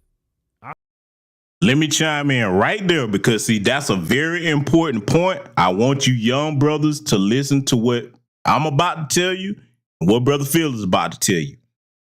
If you've been over here on this channel, you know I have a saying that I always try to impart to you all from time to time. Most precious non-renewable resource that any of us have is time. Time. That's the one resource you can't get back, okay? Money, as long as you got your health, like Phil says, you got your wherewithal, and you got a skill set, you can make money back. We're not happy when we lose it, but you can get that back, okay? Especially if you're a driven, focused man, all right? You can get the money back. But see that time that you're losing with this disrespectful helper right here? Oh no, you can't get that back. This is why you cut that short. I don't care how fine she is. I don't care how good the sex is. I don't care whatever you getting out of being with that person. And ladies, that go for y'all too, but we just talking about this situation. Okay. Whatever it is not worth you squandering your time. Let me put it to you this way. I like to make it plain for my audience. Look at all the people that's in situations like that, wasting their time with people that don't appreciate them, that disrespect them. Look at everything they're missing out on. Let me tell you something right now. It's somebody out there for everybody. Even if you got to leave here to go find them, God damn it. Yes, I said it. Anybody got a problem with what I just said for his passport, bro? That's on you. You can go find that person that you're supposed to be with versus sitting here wasting all this time with somebody that don't appreciate nothing about you. Because see, let me tell you something, man, why this is dangerous. Like Phil said, who knows what else she's hiding? A woman like that, and then you look at her demeanor, how hateful she is talking to that man about his money, okay? And him being upset that you hid it from him. That woman, what? Listen, it ain't nothing for a woman like that to set you up to be killed, man. Because see, she's already proven she'll do anything for money. Money means more to her than her family and her husband, apparently. So, fine, don't be angry. Accept it. If you ever in that situation, cool, no problem. Cut your losses and stop people from being where they shouldn't be, wasting your time. That's something I take extremely a personal offense to. I don't like anybody wasting my time. I've told y'all that over here. I don't let people do it, okay? People can say what they want about me. I'm like, no, you're not finna waste my time now. I'm not gonna let you do that. I'll be down. Get money back, but you can't get your time back. Let's let it continue. I started over and rebuild after my divorce. I started with nothing. I went from a home and all the different things in it to an apartment with nothing. I slept on the floor. I ate on the floor for 6 months. When I was going through all that mess through the courts. Had a lot of foul things done to me through the courts. But guess what ended up happening? I rebuilt bigger and better than I ever was during that time period before. So as long as you got your health and strength, your gifts, your career, your whatever, you could build. Because trust me, let's say you get by yourself. Well, now you're trying to build your bag back up, right? So do like I did at the time. Get by yourself. Say, listen, I ain't got nothing to do, so I'm just going to work. And I was working, 72 hours a week at the time because I was just trying to build my bag up and keep building my bag or whatever. If I needed some vacation, I'd take a vacation, come right back, hustle. Hey, you got some overtime? I'm coming work. I was an overtime working fool. Now, let me add something on to what the brother Phil is telling you, because see, that's one reason why I have a lot of respect for this brother. He's been through a hell of a lot. He's got the life experience to talk about it, right? So now let me explain something to you about what he's saying. If you in that situation, you ain't got nothing else better to do. Your main focus should be on your purpose, building your bag back up so that you can have the freedom to do what you want. Because see, when you have that kind of hunger, let me tell you what you got to do. Because a lot of people, they get knocked down. Oh, woe is me. They got their head in their hands. They don't know what to do. Nah, that ain't what you're supposed to do. You're supposed to have a hunger in you. And you have to envision yourself where you want to be. And you tell yourself every day that you grinding, I'm going to get where I'm supposed to be. Not where I want to be, where I'm going to get where I'm supposed to be. And this bullshit that I went through will never happen to me again. You keep that kind of mindset, do what you got to do to maintain that kind of focus. What you're going to notice is while you grinding, that time going to go by fast. Especially if you are wise today with all the different ways it is to set up different types of investments to make your money work for you. Okay. You steady networking with people that lead to you elevating in whatever your skill or craft is. Trust me, it might hurt for a little bit if you're dealing with something like that, but it ain't going to last forever. Get on your purpose, man. And a lot of time what you're going to notice is while you on your way, the thing that you're supposed to have will come right there without you even looking for it 9 times out of 10. But yeah, I just want to add that part to it. I want y'all to listen to the rest of what the brother's about to say. Because I was trying to build my bag up. See, one thing about women like her, she can't do what we do. She can't. That $22,000 probably going to be the most she'll ever see in her life. Because when you gone, she's not going to see that kind of money. She's not. But let's continue. You live in a nice house. I pay all bills for you. I go to work every day for you, for the family, for the kids. Don't argue with me about the money when that was our agreement. That was our agreement. Now, you mad about me putting money to the side? I'm not giving it up, so I don't care. What do you want? Like, you can do what you need to do, but I don't care. I'm not. Yes. Agreement? Yes. It was agreement for you to take money out of my account and me not know? When was that agreement made? Because I don't know. I wasn't there. Ask for the money before I put it in my account. If it was, yeah, baby, you should be asking. It's ours. It's ours when we make something together. That's when something's ours. When two people make something together, then it's theirs. If one person provides the whole situation, it's not an our situation, baby. It's a my situation. So you're mad and you that stealing from me because I didn't give it to you. Stealing. You we share an account, and I made an extra account, and I moved money to my own account, so I would be straight. You something else. No, I'm not. I'm not. You something else. No, I'm not. So let me ask you a question. If I took $22,000 from you, that'd be okay? You my husband. Do what you need to do. But no, you wouldn't be taking. Of course you saying that when you're not the person working 10, 12 hours at a time. Of course. See, now let me pause this again because I want to take the time to reiterate something, okay? Look at all this talking he doing with this disrespectful health, and look how she just brought out, hey, you do what you got to do. See, this goes back to what I was reviewing in the earlier half of the broadcast about a lack of discipline. You must master control your emotions as a man to the point where when you face with something like this, because see, she knows what she did was wrong. He knows. Okay. She's showing you that she's unrepentant. She don't care about it. Fine. At that point, she's telling you basically you're going to have to show my hard-headed ass better than you telling me. And the longer that you talk, let me tell you, to give you some encouragement about that, not arguing with disrespectful women. She's laughing at him. You might can't see it, but trust me. And a lot of you women ain't going to tell you that. When you doing that, that's not a position of strength for a man. They're laughing at you, bro. They're laughing. They're laughing. I tell you what they won't be laughing at. You say, okay, I got you. No problem. You might be angry. Yeah, we human beings. But see, you learn to see this. This is another thing. I need to do a whole broadcast on this soon.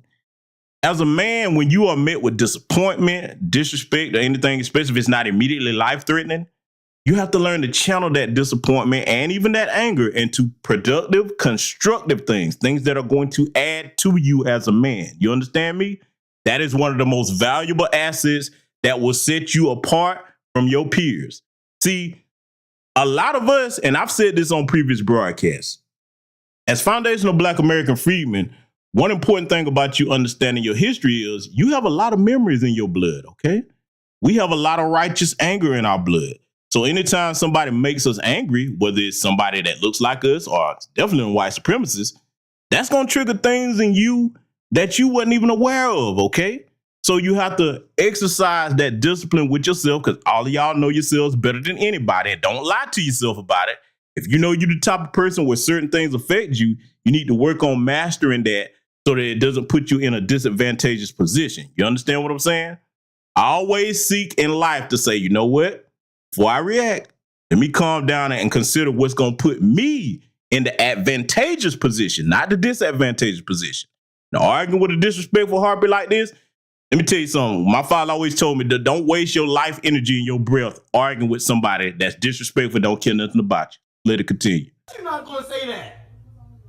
Of course you cool with it. Kid, you so mad about this money. What are you going to do about it? I'm not giving it up. What am I going to do about it? My nails ain't even done right now. What am I going to do about it? Okay, check you out. Check you out. What am I going to Shoot, man, please. Nah, bro, you gotta leave that one. She's just too disrespectful. You gotta leave that one because no, he asked her that question like, okay, what if I did it to you? She got quiet. Shoot, she wouldn't let you take $200 out of her account without her knowing. Trust me on that. But yeah, man, a woman like that, to me, you way too sneaky.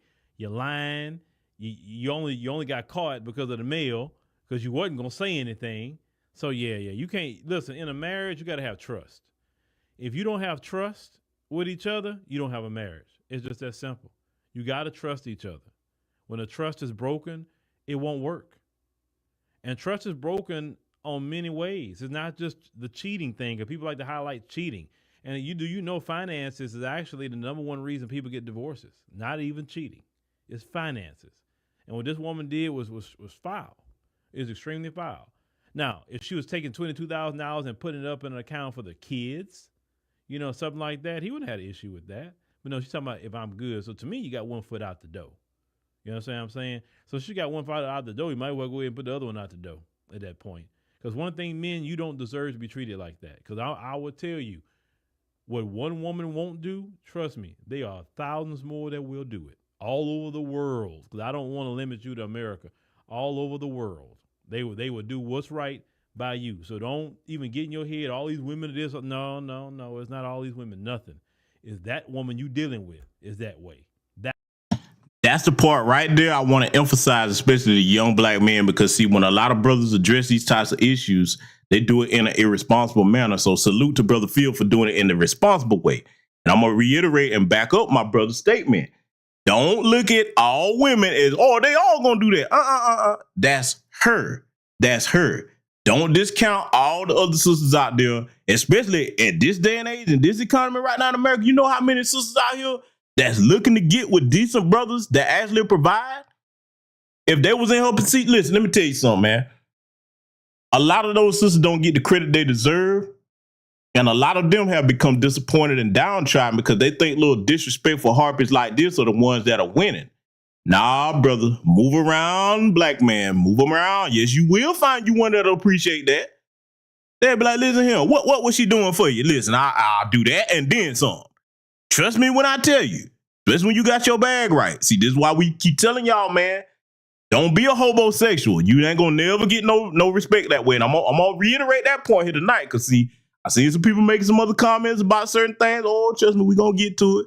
But see, you make sure that you don't compromise your self-respect as a man and your integrity to be with somebody like this that's showing you that no matter what you do, nothing is ever gonna be good enough, because it's all me, my eye. So you got to watch that when you're dealing with women, okay? All that me, my eye stuff, I, me, my. Never mind that they don't bring up nothing about you. It's all about them. You can't form no type of partnership with somebody like that. That's only about themselves. There is no I in team, as cliche as the saying is. You understand? That goes double when you become joined in a marriage and you actually have a family to take care of, okay? See, this goes into that culture today. A lot of that crap that these women are listening to, city girl bullshit and all of that. Tell you something, I wouldn't even waste my time with no chick that's all of this on her mind. You know what we call them over here in these places, hot Cheetos, the hot Cheetos community, okay? Look, let me tell you something, man. I ain't got no problem with sisters that are in that category, as long as you carry yourself with some sense. But when you start doing this right here, oh yeah, we gonna get on you now. Those brothers with the microphones now, we gonna get on you. Because see, these young black men today, they think that they have to put up with that. No, you don't. No, you don't. Get your bag right. Keep your credit straight. Trust me, you'll be in a situation where you can call hands, and then you'll deal with somebody that you ain't got to wrestle with to cooperate with you, to actually want to build something together with you, okay? Don't never drag somebody kicking and screaming somewhere they don't want to be. Life is way too short for that. But hey, let's let Brother Phil continue. That one. Because I don't want you to get caught up on that either. You may miss out on a great woman down the line if you're assuming all of them going to do the sneaky and snakish things this woman was doing. Well, y'all let me know what y'all think about this. Fellas, you ever had a woman do that to you? Let me know. The reason why men hate this new generation of women so much is because we're finally starting to realize how powerful we are and how much potential we really have in this world. And the only reason we're starting to figure that out is because we finally don't give a f what they think. Because all they've been doing for I don't know how long is suppressing us. Okay, so now I put that last little clip on there of the little bobblehead dog helper, okay? Or they're talking about, they coming into their power, this, that, third. See, let me tell you something, right? You can go out here and be all independent on your own. Cool, you can do that. But see, one thing that I'm going to tell those that have her mindset is you better do something that a lot of women never sit down to do. You better sit down and pay attention to some math, because across the board, all women do not make as much money out here in the workforce as men. The top of the food chain would be the white woman, okay? And we all saw with the change of affirmative action, okay, we see who that's going to affect most because we're black people. So you better start looking at that kind of math and look at what the average woman makes in his country versus the average man. While you looking at all these entertainers, the Cardi B's, City Girls, or whoever you want to name, you don't have access to that kind of capital, and most of them never will, okay? The greater majority of a woman's wealth is going to come from the man that she marries. That's just the truth. That's not fact. That's not feelings. That is absolute fact. You can look that up and make determinations. See, sometimes having that little hard head attitude where you can't cooperate with nobody, you're going to do it all your way. Okay, fine. I take you back to that 2021 Texas winter freeze, something that nobody ever thought was going to happen. See, I don't need a man is fun until you in a crisis situation that men are designed and built to handle. Talking about just the pressure of a situation, never mind the ingenuity and the wherewithal and what we're able to do as men to mitigate certain crisis situations. That Texas winter freeze saw everybody's power go out down there. It's cold as hell. Okay, nature's happening, but that doesn't stop you from needing the necessities to live. So that means now you got to go out here and compete with people in a situation. I've said this before. You want to see people at their worst? Let there be a scarcity of a particular resource that everybody needs to live. Now you got to go out here and fight with people to get your groceries, get your gas, this, that, the third. Oh, but you don't need no man, huh? See, let me tell you something. Anytime a situation like that come up, the women that's got good dudes, they're like, oh my God, I'm so glad I got a dude to take care of that for me. But see, you can go out there and try it, but it's a lot that's going to come with that. See, the other thing I want to say about that before we go into this Wonder Dummy situation, because y'all know I'm finna clown this fool, right? A lot of y'all ask me about this. Oh, I'm finna get him. Let me talk to you young women for a minute. You can take it or leave it, because life is a teacher. You're going to get the lesson the easy way or the hard way. You get to pick your curriculum, okay? This whole who you don't need mindset, that's all fine and good while you a certain age. But as time goes on, okay, and things get harder and harder, what you're going to end up doing is realize that you did the most foolish thing ever, which is something I already covered, wasting time. And then all the people that had sense enough to try to pair up with somebody and make something decent out of themselves, okay, and form a situation where they're stable and they have a protector and a provider, you're going to be wishing that you would have be considered that mindset that you have. And it's a very sad thing today. We see so many. And in fact, the business, you can look at a lot of these so-called entertainers that they idolize. Look at their situation when they leave them dudes, man. They start losing their mind. Even if they have the money, let me tell you something. I've said it before. A man is worth more. Our value is worth more than just the money. Okay?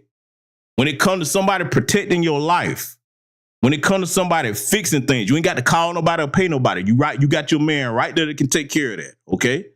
When it comes to somebody that's able to impart the wisdom and guidance and the correction that men do, that it is a protection to not only women, but the entire family. See, the women that's talking about they don't need no man, you don't even know what a man is. You really don't. Very foolish words. So I'm just giving you caution. You can take it or leave it. Don't say nothing when later on you done started hitting them late 40s, 50s. And now you done jumped on the I hate all men train when you had right of first refusal, but you was running around acting like you didn't have no sense. That's a you problem. Don't blame that on all men because you wasted your prime years when you could have got somebody listening to all this BS. Notice that the dominant society, they don't promote that to their women. Now, do their women run around out here with their little feminism do it? Yeah, but they don't promote that towards them because they know that in order to maintain white supremacy, they need families. Okay?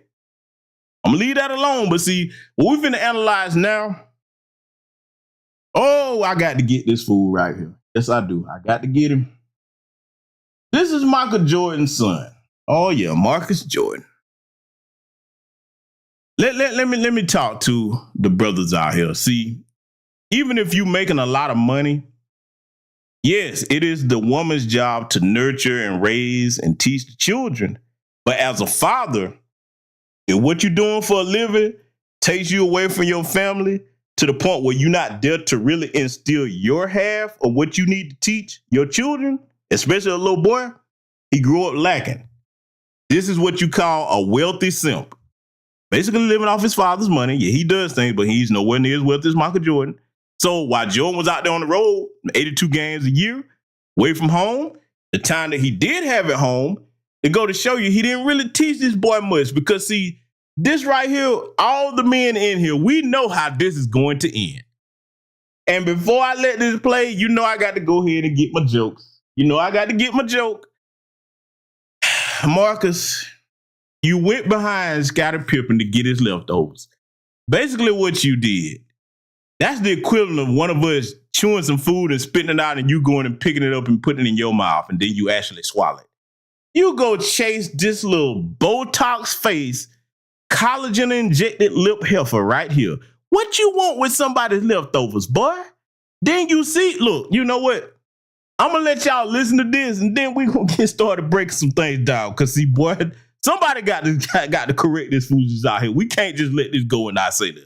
I want y'all to listen to this. Yeah, I mean, I feel like the name of the podcast is Separation Anxiety, and we're going to be talking about a range of things. I feel like life, love, sex, our personal dynamic.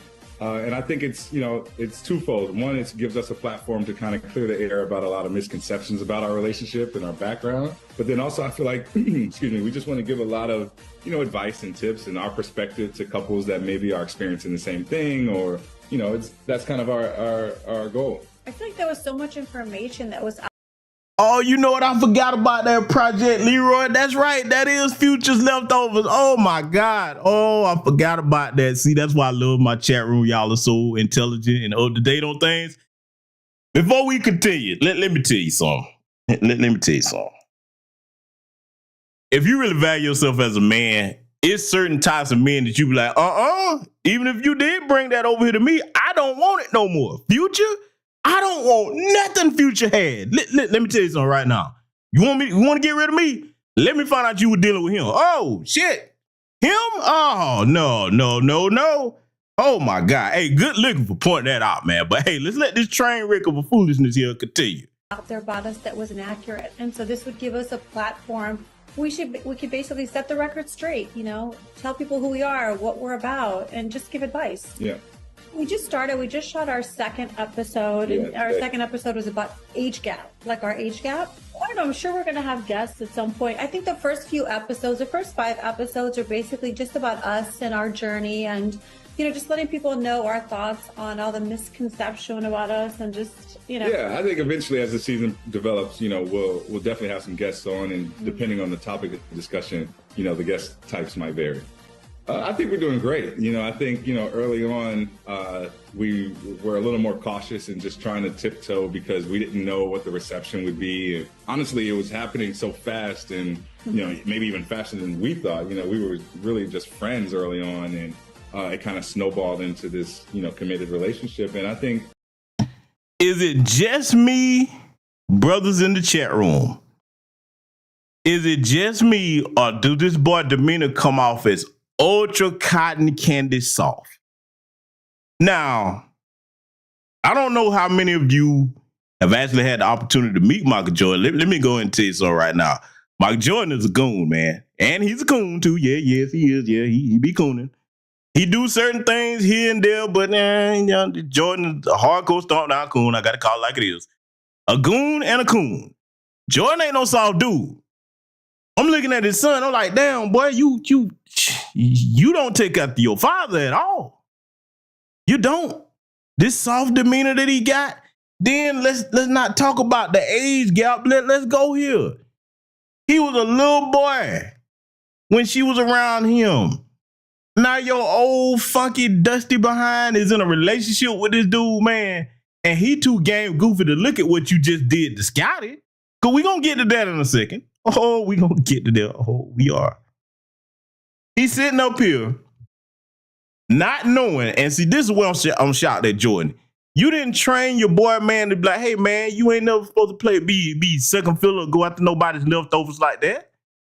She's only using you to get at Scotty, because she know, look, Scotty and Michael Jordan don't get along. We see that, right? What better way to thumb him in the eye than leave him? Then you go get with Jordan's son. See, I'm surprised Jordan didn't sit his boy down and have a conversation with him about how devious them types of women can be. Come on, man. See, he probably think that's a come up. You look like a clown. And we all saw a situation here recently of a dude that thought he had a come up, and now he looking like a clown before the entire world. Because we going to get back to him in a minute. I know y'all know who I'm talking about if you caught my last broadcast. Oh, yeah. Oh, yeah. Mm-hmm. I just had to point that part out because I want y'all to listen to this conversation that they having here. And then I'm going to further break some things down. You know, my favorite thing about Larsa is just how young of a soul she is. She really, like, has such a motor and is so upbeat and caring and loving and funny and beautiful and all the above. And so, you know, there's so many things that I love about her. I can't really just pick one, but I think, you know, I love her so much. I feel the same about you. It's crazy. Yeah. You know, we're literally like. Did y'all catch that?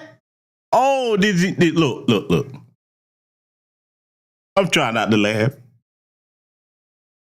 I paused it right here for a reason. Look at Marcus Jordan's face. Boy, I ain't gonna say what I want to say about his smile and the way he looked. His lips pursed up like a little, you know what? Look at his face. And then think back to all that laundry list of stuff he named about how much he like about her. You notice how she said, I feel the same way about you, and just move right along. Wait a minute, bitch. What you mean you feel the same way about me? He just rattled off this laundry list of stuff that he appreciated about you, but you can't name in specific what you appreciate about him. That lets you know she does not appreciate a damn thing about you other than you game goofy enough to be her little pawn. And the look on his face, he don't even see it coming. Oh my, Jordan, brother, I know this got to be tearing you up. How you let your boy get to this point? He representing your last name. He's sitting here with this game goofy look on his face. Because we know how this is finna go. Oh, we see it. I'm telling you. But hey, you know what? I don't know what I'm talking about. Let's let her continue talking. Like twins. We like the same things. I feel like I've never met anyone as fun, smart, cute, creative as you are. So I just feel like we just make each other better. And I feel like for us, that's like, you know, we're just in a good place. Yeah, we compliment each other. I don't know. I feel like I don't really feel the difference. Do you? No, I don't. I feel like you're a young soul. I'm an old soul traditionally. And so I just feel like we meet somewhere in the middle. You know, age is just a number, but I think, you know, maturity and life experience really, dictate the relationship. I totally agree. And I feel like we have, like, everything we do. Remember what I told you about a yes man early in the broadcast? Well, you better beware of a yes woman. I totally agree. Oh, you just agree with everything, huh? You not adding no original thought about how you appreciate him or anything. Just, I totally agree. Really? And her face and lips look terrible. Man, listen, let me tell y'all something. I guess I'm the type of brother. I prefer the genuine article. This Frankenstein monster face plastic surgery looking heifer with them fake looking lips. Man, boy, look. Some of these dudes, man, they'll take anything with light skin. Anything. You know what? Hey, let me let her continue. I'm going to save what I got to say for the rest of what she got to say in just a second. We have so much in common. Yeah. We like the same things. We like to go to the same places. I feel like for us, it's just like very natural to be with each other. I don't really see like, you know, the age part of it. We met at a party around like 4 years ago in LA. And I just felt like, you know, there was a lot of like just communication and we were talking and, you know, we were friends first. And so over the past 3-4 years, it really just helped us build a solid foundation of being friends. And then I think as we started to spend more time together, that kind of snowballed into, wow, I think I really love her. So, you know, we ended up taking those next steps. I think it's good. I think we're just focusing on ourselves. I think Marcus, you know, is really close with my kids. I feel like we spent Thanksgiving in Chicago with our families and basically had a great time. Yeah. I got to go here with it. Fellas, remember what I told you about knowing your value as a man. This is going to offend some people, but I got to say it. Marcus, and first of all, Michael Jordan, you failed, brother. You failed your son. Because you, with your family name, what you've accomplished, okay, who you are, you should have taught your son, hey, son, you a Jordan. You don't have to settle for walking into a ready-made family. You can go get your own. Now, I know a lot of people ain't gonna like that, but see, I'm saying this for a reason because, see, you can tell this little old game goofy dude right here, Marcus Jordan, he's socially awkward, okay? We can see that a mile away. And then you got an experienced turbo thought, like little old collagen lip Larsa right here, okay? Life Raft lip Larsa, because her lip look like two little life rafts. You know what? Let me stop. She's going to eat him alive. Boy, you ain't even in her league, man. She got life experiences that you don't know nothing about. She gonna run circles around your little game goofy ass. And you sitting up here with your little socially awkward, low self-esteem having self. You don't think you can go get a woman that look better than her naturally? That ain't got a gaggle of kids from some other dude? Come on, man. See, what guys like him and Russell Simpson, a.k.a. Russell Wilson, and Darius Dalton, Keke Palmer's goofy baby daddy, they don't realize that if you don't look at the dating history of these women and look at who they had when they were at their most happiest, that ain't you, bruh. See, the only reason they get with guys like him is, okay, you can't go get with anybody that's on the level of who you want because they already know what you're about and everybody done used you and passed you around. So now you got to go get a little inexperienced gang goofy simp with some money attached to him. That's all that is. And his goofy ass don't see none of what's coming. Mark my words, y'all gonna be like, damn, GBS called it. I'm telling you, boy, she gonna get him. I'm telling you, she gonna get him. He may well be sitting next to a bloodthirsty vampire because, boy, just wait. I'm gonna let it continue though. Obviously, I know Marcus's dad, but I haven't spent time with him since we've been together. We're basically based in Miami and LA, so basically it's, you know. I think, the beauty of it is that Larsa's kids are a little older.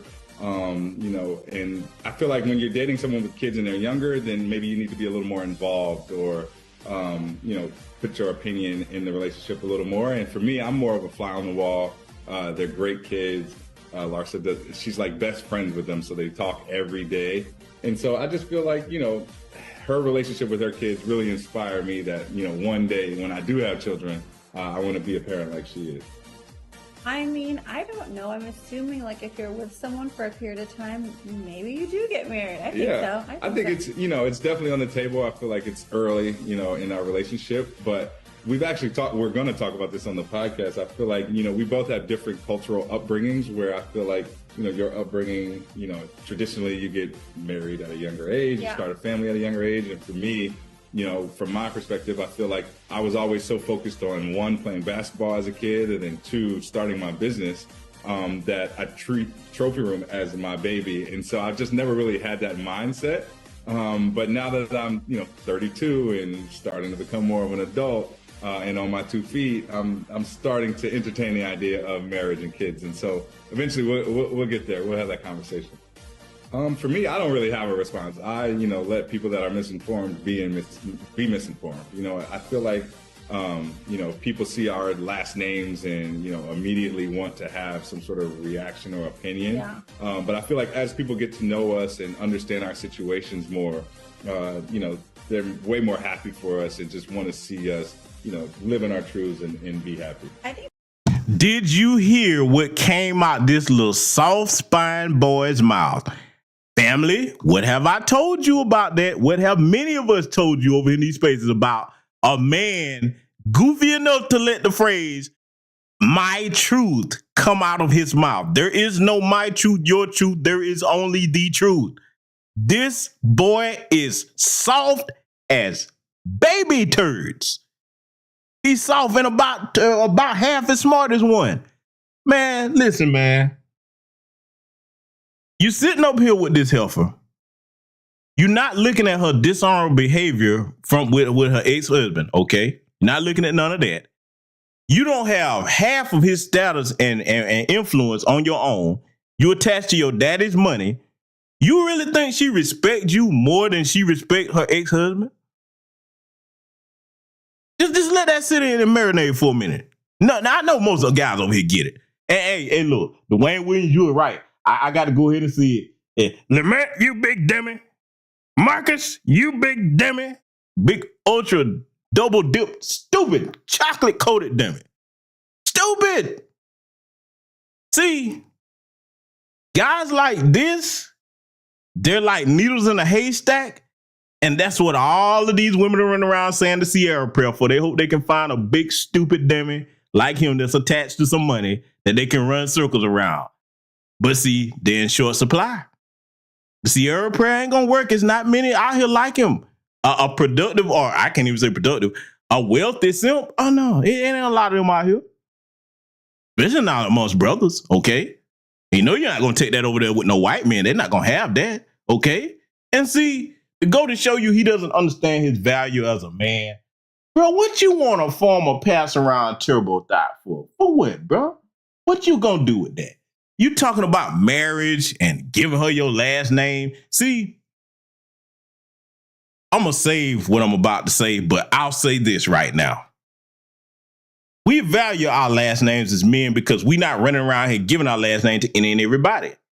Unfortunately, segment of our society, their most valuable thing, they don't view it that way. We're going to get a little bit deep into that a little bit later here, but I'm going to point something else out. I'm going to let them continue talking, and I'm going to show you something else that this boy too silly to catch right here, because it's a big red flag. It's going to be right in front of his face. People just want to see you happy, and there's a few people that are just miserable in their lives, and they just want to have some negative input on things. But I think overall, I feel like people that know us, love us, want us to be happy. Yeah. So I feel like I've never really asked him for, his opinion. He's never asked me for, my opinion. I feel like when you move on respectfully, like you just move forward, I think as long as it has nothing to do with the kids, the conversations that we have basically are about our kids. Yes? Definitely, I definitely make an appearance on a few episodes for sure. This season is just amazing because I feel like all the women, we basically have gelled together well. Yeah. It's been a couple of years. We're all in a good place. We get along. We're actually getting ready to go on our cast trip. So I'm really excited. I feel like it's been super fun this season. Now, let's get into the red flag that I was telling you about. This heifer is on one of them damn housewives shows. And basically what that is a bunch of women that are still attached to the last names. Remember what I just said about the value of a last name? They're still attached to their ex-husband's last names because those last names are worth money. Now, this goofball doesn't realize that if this woman was serious about you, she would ditch that last name. You're not with him no more, you little parasite. What you still living off Scottie Pippen's last name for? But see, his goofball ass don't realize that. Basically, you finna be with a chick that's gonna hyphenate her last name if your goofy ass get married to her. Brother, that's telling you she's not really letting that go. You basically what you doing is you trying to start a kingdom and you gonna have a co-ruler in your kingdom with her last name still attached to his. That's what you finna do. See, but this goofball, he don't realize it yet. And see, the other thing, brothers, she talking to him like he one of her little kick it buddies. Do it look like she take any instructions from this man or that he's the leader in the relationship? You basically a play pal. That's what you are. Oh my God. Michael Jordan, boy, you failed, boy. You failed. I saw what he said on TMZ. He said he didn't approve, but damn, bro. He shouldn't have. If he did what he was supposed to do as a father, his boy would never be this gang goofy to be in this situation in the first place. But hey, let's let it continue. I feel like for me, I've dated older, I've dated younger. I don't feel like age really determines your level of maturity. I just feel like it's based on who the person is and their level of experiences. It's actually my mom's birthday today, so I just want to give my mom a happy birthday shout out. She turned 21, so happy birthday. Yeah, I actually just saw her this past weekend in New York. We went to Carbone as a family with my brother and sister, and so we had a great birthday dinner there. Okay, so you heard the foolishness, right? Now, let's get down to the nitty gritty. This is why this fool is a big dummy, in the words of the late great Red Fox, a.k.a. Fred Sanford. Larsa Pippen scores half of Scottie Pippen's Chicago Bulls retirement. Like the brother AK Saul guy said in the chat room, this heifer might be on one of the biggest come-ups ever twice, okay? You played this fool, Scotty, got half his retirement. Boy, do you know what a satanic move that is? That, listen, brothers, I don't give a damn what they say. You better have an ironclad prenup and sit down with an attorney and make sure you understand what could happen to you if you're going to be stupid enough to deal with one of these healthers that you don't properly vet to see if they really respect you or not. And I'm not saying Scottie Pippen was the same. I'm not. But Marcus Jordan, if she was willing to do that to him, what make you think you any different? You see what I'm talking about? The reason why I call him gang goofy? Bruh, you dealing with a predator. You are not in that woman's league. It's not a come up. It ain't gonna end well. I'm telling you it's not. It's just a matter of time before she be like, you know what? You look gang goofy, simp you. Let me show you what I really think about you. Let me go ahead.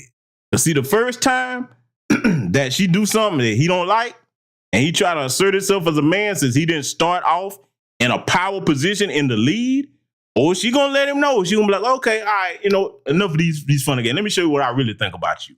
You was really just a come up, punk. So let me show you to your face how much I can't stand your ass. It's coming. Mark my words. Remember this broadcast. Oh yeah. Oh yeah. So now y'all know my thoughts on it, right? But we got to get into some other things over here, family. I told y'all that I was going to come to covering these disrespectful helpers right here, okay? Now, if you don't know who they are, this little old peanut head rodent of the hood is one of that piece of trash Jeremy Brown's sisters.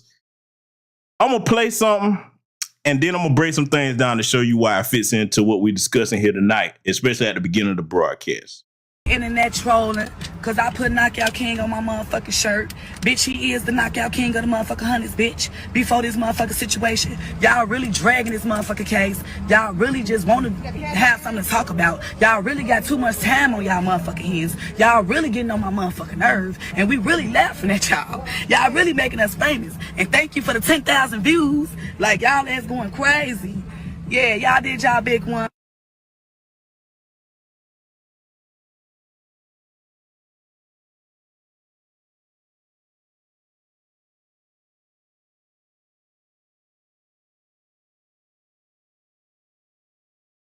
Now y'all saw that, right? let me go and tell you why I put that in here tonight in this broadcast. You brothers out here, you ain't got no business dealing with no woman that act or think like that, because see why she bragging about he was the king of the hunters and wild hunters and all this. Where did that get him? It got his ass put in a pine box before his time.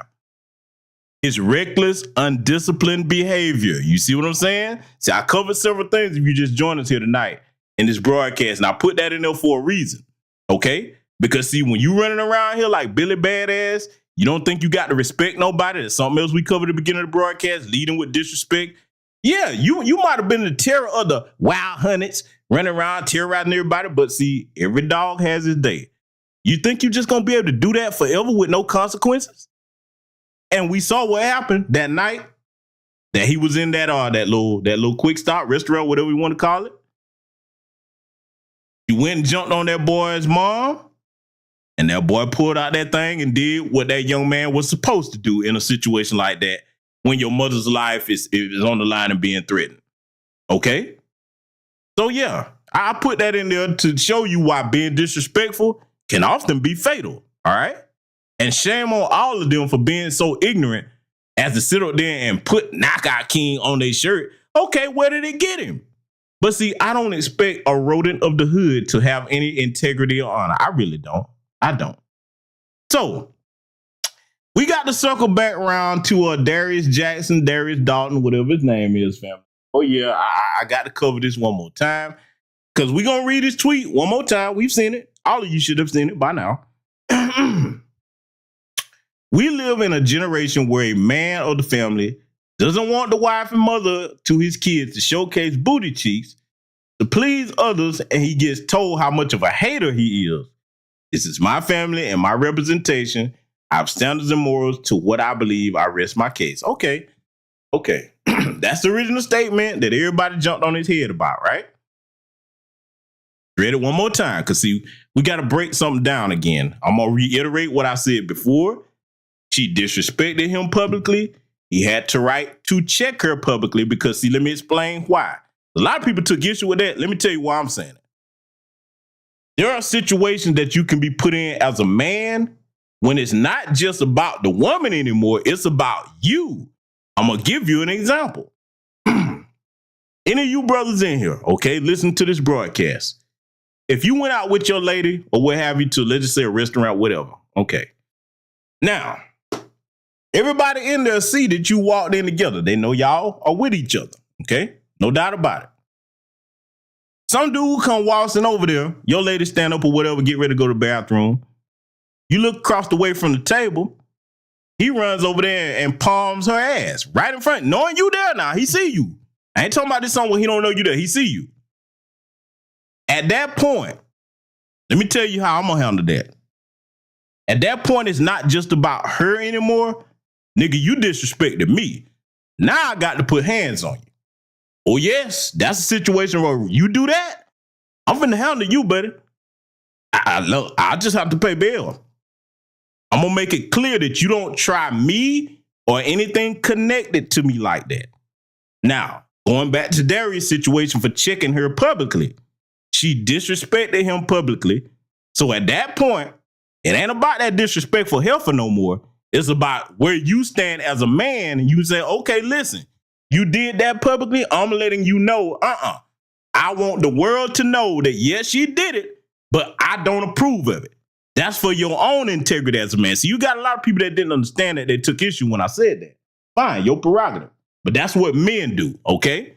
So now, we got to point something out right here. Hold on, let me pull this up. Pull this up. Back to business. Let me take this banner down. Let me make this wide here because I want everybody to be able to see this and read it. Hold on, make sure. Jot this down a little bit more. Okay, there we go. Swig of this water.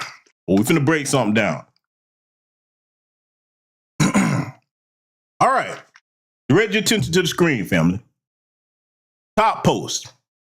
Women this week is Usher. She was just having fun. He's insecure. The most gaslighting term ever as a man when you check your woman for doing something disrespectful. Now, I covered this on my previous broadcast and I broke it down. If your woman respects you, she don't go out the house like this at all in the first place, okay? No need to go back into that. But something else that this post right here is showing you, when it's talking about how the women were reacting about the same time this went on, because this was at the same event for, it was at the BET Awards when the Lose Vert thing happened. He went and took a picture with this tramp right here, Ice Spice, okay, because that's all she is.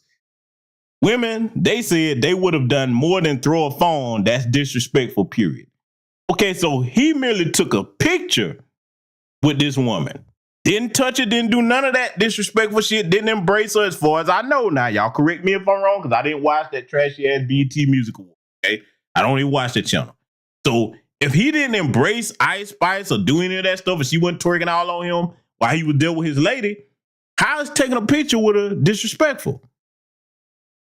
To the point that she throwing something at him, assaulting him. And see, let me point something out about that situation, right?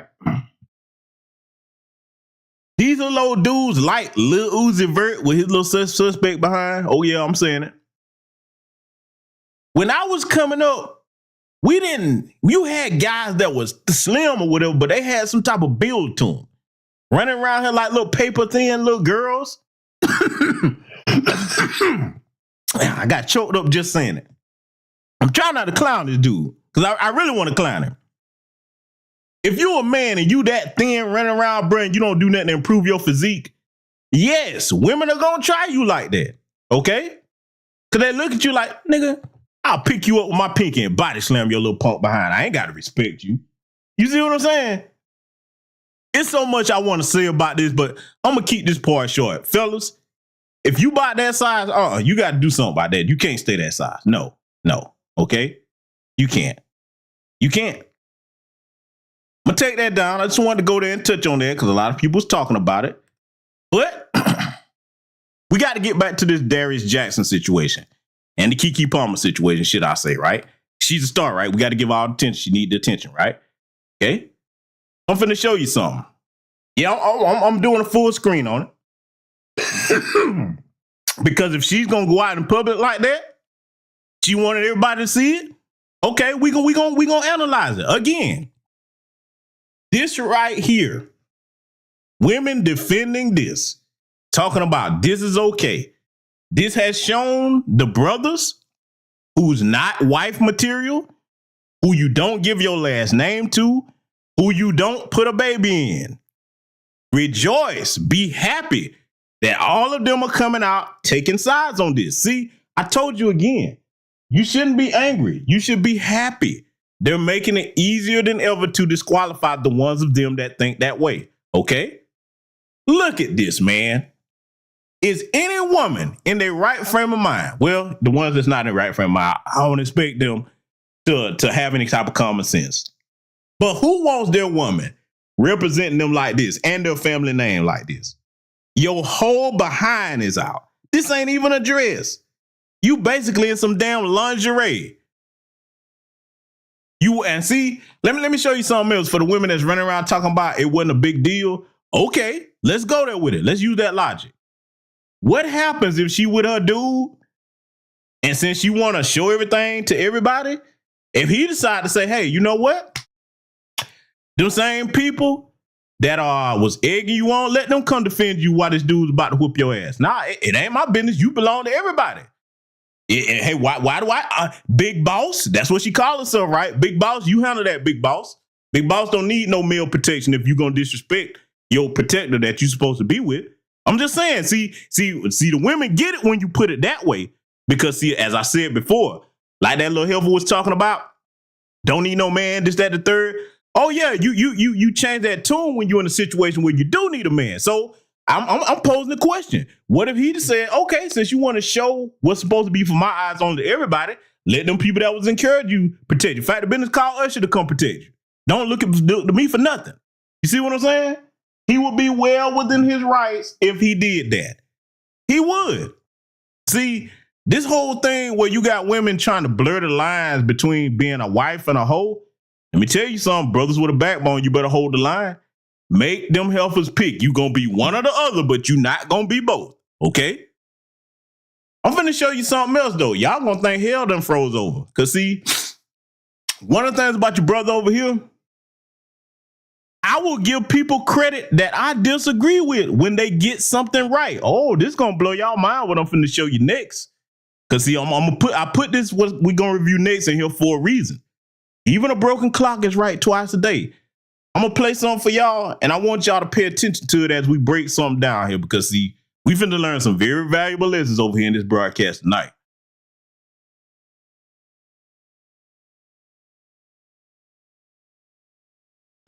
Check this out. Before we do get to that, and I know y'all like, oh, why he put that up here? Oh, no. I'm putting it up here for a reason. And it's not the clowner. I'm going to show you something. This is what she looked like without all that freaking makeup on, okay? Acne all over the place, okay? Now, y'all know me with the jokes. I could say a lot. I'm not going to do that. I'm going to handle this and show you why this is necessary for me to put this in this broadcast. Listen, when a woman like this, and this is what she knows she looked like up under there, y'all was saying that he was insecure for checking her disrespectful behind. Who's really insecure? Because she don't walk around like this naturally unless she in her house, okay? When you see her, she got a ton of makeup on where you can't tell that's what she really look like up under there. Who's really insecure? That's my question. I'm not going to make no jokes about it. It's a lot I could say, but I'm not going to do that. I'm pointing out the fact who's really insecure, okay? See, when people like her have to overcompensate for what they don't have character-wise, when they get in a position where they getting attention, they don't know what to do with themselves, okay? They start showing their ass. But see, fellas, they can't never get there unless you allow them to get there. See, when you thinking with the right head, you catch them red flags long before you in a situation where you in a marriage or you don't put a baby in that person, okay? You understand what I'm saying? See, if anybody gonna make the comment and say that she looks a certain type of way, let me tell you what make you more ugly than anything. It ain't your looks that make you ugly. What makes you ugly is your character up under your looks. That's what makes a person ugly, okay? I want to put that in there for a reason because we're finna get to some other things. Like I said, this person that's gonna be speaking on this, I thought hell had frozen over when I came across it, but when you're right. A broken clock is right twice a day. I'm gonna let this brother go ahead and break it down. And let me be clear before we play it. This is a stomp down coon. He is. Oh, yes, he is. But he got it right on this situation right here. Let's let it play. I just think that the problem that a lot of people have is that he posted a tweet online for social media. I think that the best thing he should have done is wait until she come back and, you know, talk about his complaints to her. Like, I think that's the reason why a lot of people have a problem with it. But her butt cheeks being out was posted on social media. I guess, but him posting online, now everybody... Now, I'm pausing this. Yeah, I know y'all can't believe it. Hey, listen, the Angry Coon got this one right, man. This is a portion of one of his broadcasts where he was speaking on the subject, and you see the sister that's up there.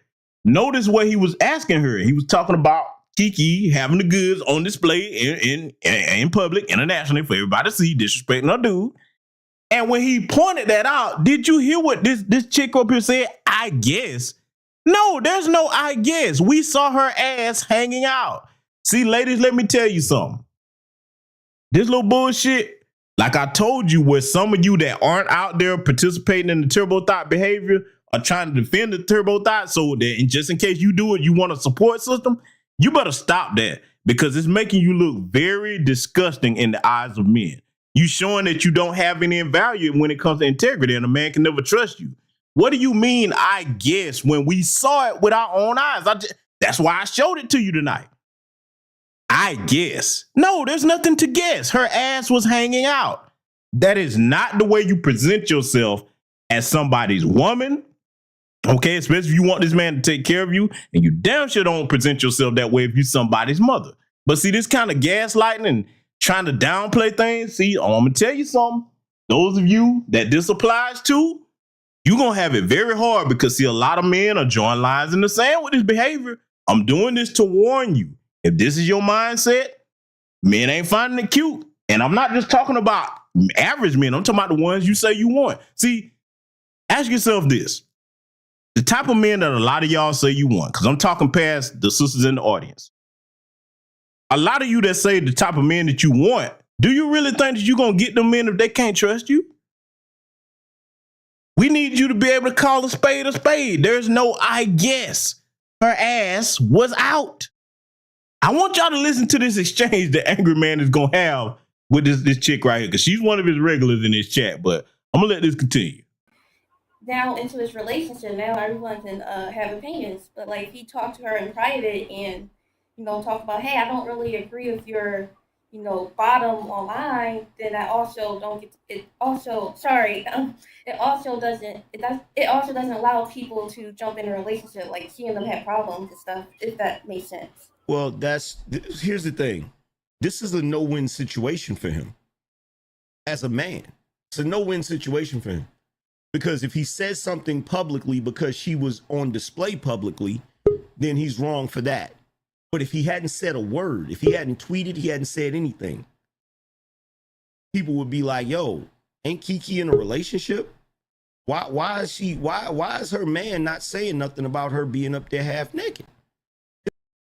That part right there, like the guy or hate him, I just said it earlier, a broken clock is right twice a day. He's 100% correct. That's exactly the position that he's in. Now, let me add something to it, because, see, I found this out a bit later. I've seen Russell Wilson, a.k.a. Russell Simpson, do it, and I saw this Darius Jackson guy do it, okay? Fellas, let me tell you something. If you value your woman, and that's the one that you picking, that's the one that you choose to represent you in your last name, you don't play these little games where you flaunting what she looked like online when she's in things that only should be for your eyes only. We've all seen Russell Simpson's stupid ass up there with Sierra up there twerking, all this other stuff. He up there co-signing it. Okay, don't say nothing when she got her legs wrapped around another dude and you catch her. Don't say nothing, because you helped her advertise. See, that's just like somebody putting a for sale sign on a car, and then you go there, hey, is this car for sale? Oh, no, I just got the sign up there. Okay, well, why the damn for sale sign up there? You advertising. So the Darius Jackson dude, I saw some of that stuff. You sitting over there while she playing with it and you're goofy behind going along with it. Now you see what that encourages. Because see, once you let a woman start doing that and you co-sign with it, oh, you gonna let me do this? Okay. Let me put on my running shoes. I'm finna show you just how far I can disrespect you. Because now, what can you say? You started out with that disrespectful behavior as if it was a joke, not knowing that your ass was going to be the punchline in the end. But hey, let's let this conversation continue. It's a no-win situation for him. Either way, he's going to look like a chump. Yeah, that is true. It's an unfortunate situation. I agree with everything you were saying. I only said that because that's probably what people are saying. Like, oh, you posted it online. But I definitely agree that she was definitely in the wrong for what she did. Word. I got to pause it. No, she don't. No, she don't. Because you heard what she said at the beginning. Now, you don't agree that she was in the wrong. Because if you agreed that she was in the wrong, you wouldn't have had no criticism for what Darius said to her. None. See, this two-faced, double, speaking out of both sides of their mouth crap, you better pay attention when women do this. Angry Man didn't say nothing, but I'm going to call it out. Yes, Angry Man, I'm going to call it out. You should have said something about that. Nah, she don't disagree. Because if she was in agreement that the shit was wrong, there's no whataboutisms. You see what I'm saying? And see, men, you're going to have to hold the line when it comes to that. These whataboutisms, nah. Don't have no chick that's halfway in, halfway out with her convictions on certain things when it comes to respect. Either she all the way in or she all the way out. There should be no compromise. Gotta review something else though, because like I said, I'm mature enough to give the brother props when he's right, regardless of what I disagree with him on, okay? And I've made it clear my stance on certain things that I disagree with him on, okay, when he started that Sanborn and that Cooning that he had going on. But I got to point something else out, because this shocked me that he was even going to have this conversation here. Let's let it continue. I appreciate you coming up, Princess Kami. Of course. Have a good night. You too. Okay, what I was saying is that you guys need to have the same smoke for men that be out entertaining hoes after they have a baby and stuff. Because the main problem is the dude was talking about some, oh, you're a mom, you can't be wearing that. That's why women are mad. Because that's kind of give me the example of the dude that we didn't go in on that was doing that. I'm just saying in general. Because men do that all the time. They would just have a baby. You gotta give me a specific example, because if you don't have a specific example, I can't say whether I spoke on it or not. I don't know if you spoke on it, but I'm just saying that's what men do all the time. Okay, like, well, they don't care about the baby. They go out. Now, before this conversation continue, brothers, I want you to pay close attention to a telltale sign that this heifer right here on this panel, she ain't worth 2 dead damn flies. When you hear it, the brothers are gonna catch it. You gonna catch it, cause see, let me show you why I'm saying that. Usually, when Angry Man does his shows, he usually do them in the evenings or at night. Okay, and I think this broadcast was one of those. I want you to listen for the telltale sign that this heifer over there on the right, Aisha, yeah, I'm saying it, she ain't worth shit. I'm gonna let it continue. Number one, that's. I'm not saying I agree with Kiki either. I want to do that she did anyway. If I had a man, wait. That is a mischaracterization, and I'm gonna tell you why it's a mischaracterization. And you women have been getting away with this for a long time. Okay, there is no example of a guy whose girlfriend is at home with their newly born baby, and this guy is at an event with his Johnson laid on a celebrity chick in public. There's no example of that. He's absolutely right, and they all know that. See, I got to give him credit. When he's right, he's right. There's no example that you can point to of a man doing that, and then if it was, you wouldn't see the brothers co-signing it. Not those of us that's worth a damn. We'd be like, hey, man, that's fucked up, bro. You should be home with your kid, man, and your wife and everything. That's not honorable behavior. But see, let me tell you something. These chicks that's up here defending Kiki Palmer and all of that, let me tell you what I call them, man. They are the professional strong arm goalpost moving team. Because see, as soon as you pin them down on one thing, here they come. Snatch that goalpost out the ground and move it down the line. Well, if he would have did this, and don't fall for that, brothers. Don't fall for that goalpost moving crap. You stand on your square and call this bullshit out, and you let these heifers know, no, is you gonna be all the way in with respect, or you gonna be all the way out with your disrespect. It's only one or two choices. You get to pick which one, okay? But again, I'm gonna say it one more time. It's gonna be a telltale sign to let you know that this heifer ain't worth nothing. Because really, I'm gonna tell you right now, if you look at her picture right here, they all have that same 1,000-yard stare. And to me, they have this demeanor of themselves when they present themselves in public on these pictures. They all look like big overgrown children. Look at her picture. That don't look like a mature adult in that picture. It don't. But hey, y'all gonna see what I'm talking about that telltale sign. But I got to give Angry Man credit on this. He was right on this. Let it continue. That's a obtuse way to see it because men don't wear clothes. Her butt cheeks like was that. out. But like I was saying, because I said this before on a different like chat or something, a man shows out by like showing out with money or like showing out dancing with a girl or something. Women show out by wearing revealing clothes and stuff like that. There's plenty of examples of men showing out after they have a kid and going to a club and cool. sex Okay, and so blah, blah, blah. cool. So let's use that as an example, right? So you said that the way a dude shows out is his money. So when a guy goes out to the strip club and he got a girlfriend at home and he's making it rain and he's throwing money on a chick, that's the equivalent. Exactly. That's the equivalent of a chick being dressed scantily clad dancing on somebody, right? Yes. Okay, so with that being said, would you agree that since you agree that men don't have the right to tell women what to wear, right? I don't agree with that. I'm a very traditional person. Like I was saying, I want to do what Kiki did. I don't agree with what Kiki did. Notice that she said she's a very traditional person, but you gonna see what I'm talking about in a few seconds that let you know that no, she not. Oh boy, it's gonna be hilarious when y'all catch it. But I'm saying the dude is getting a bunch of backlash because the tweet he put was disrespectful.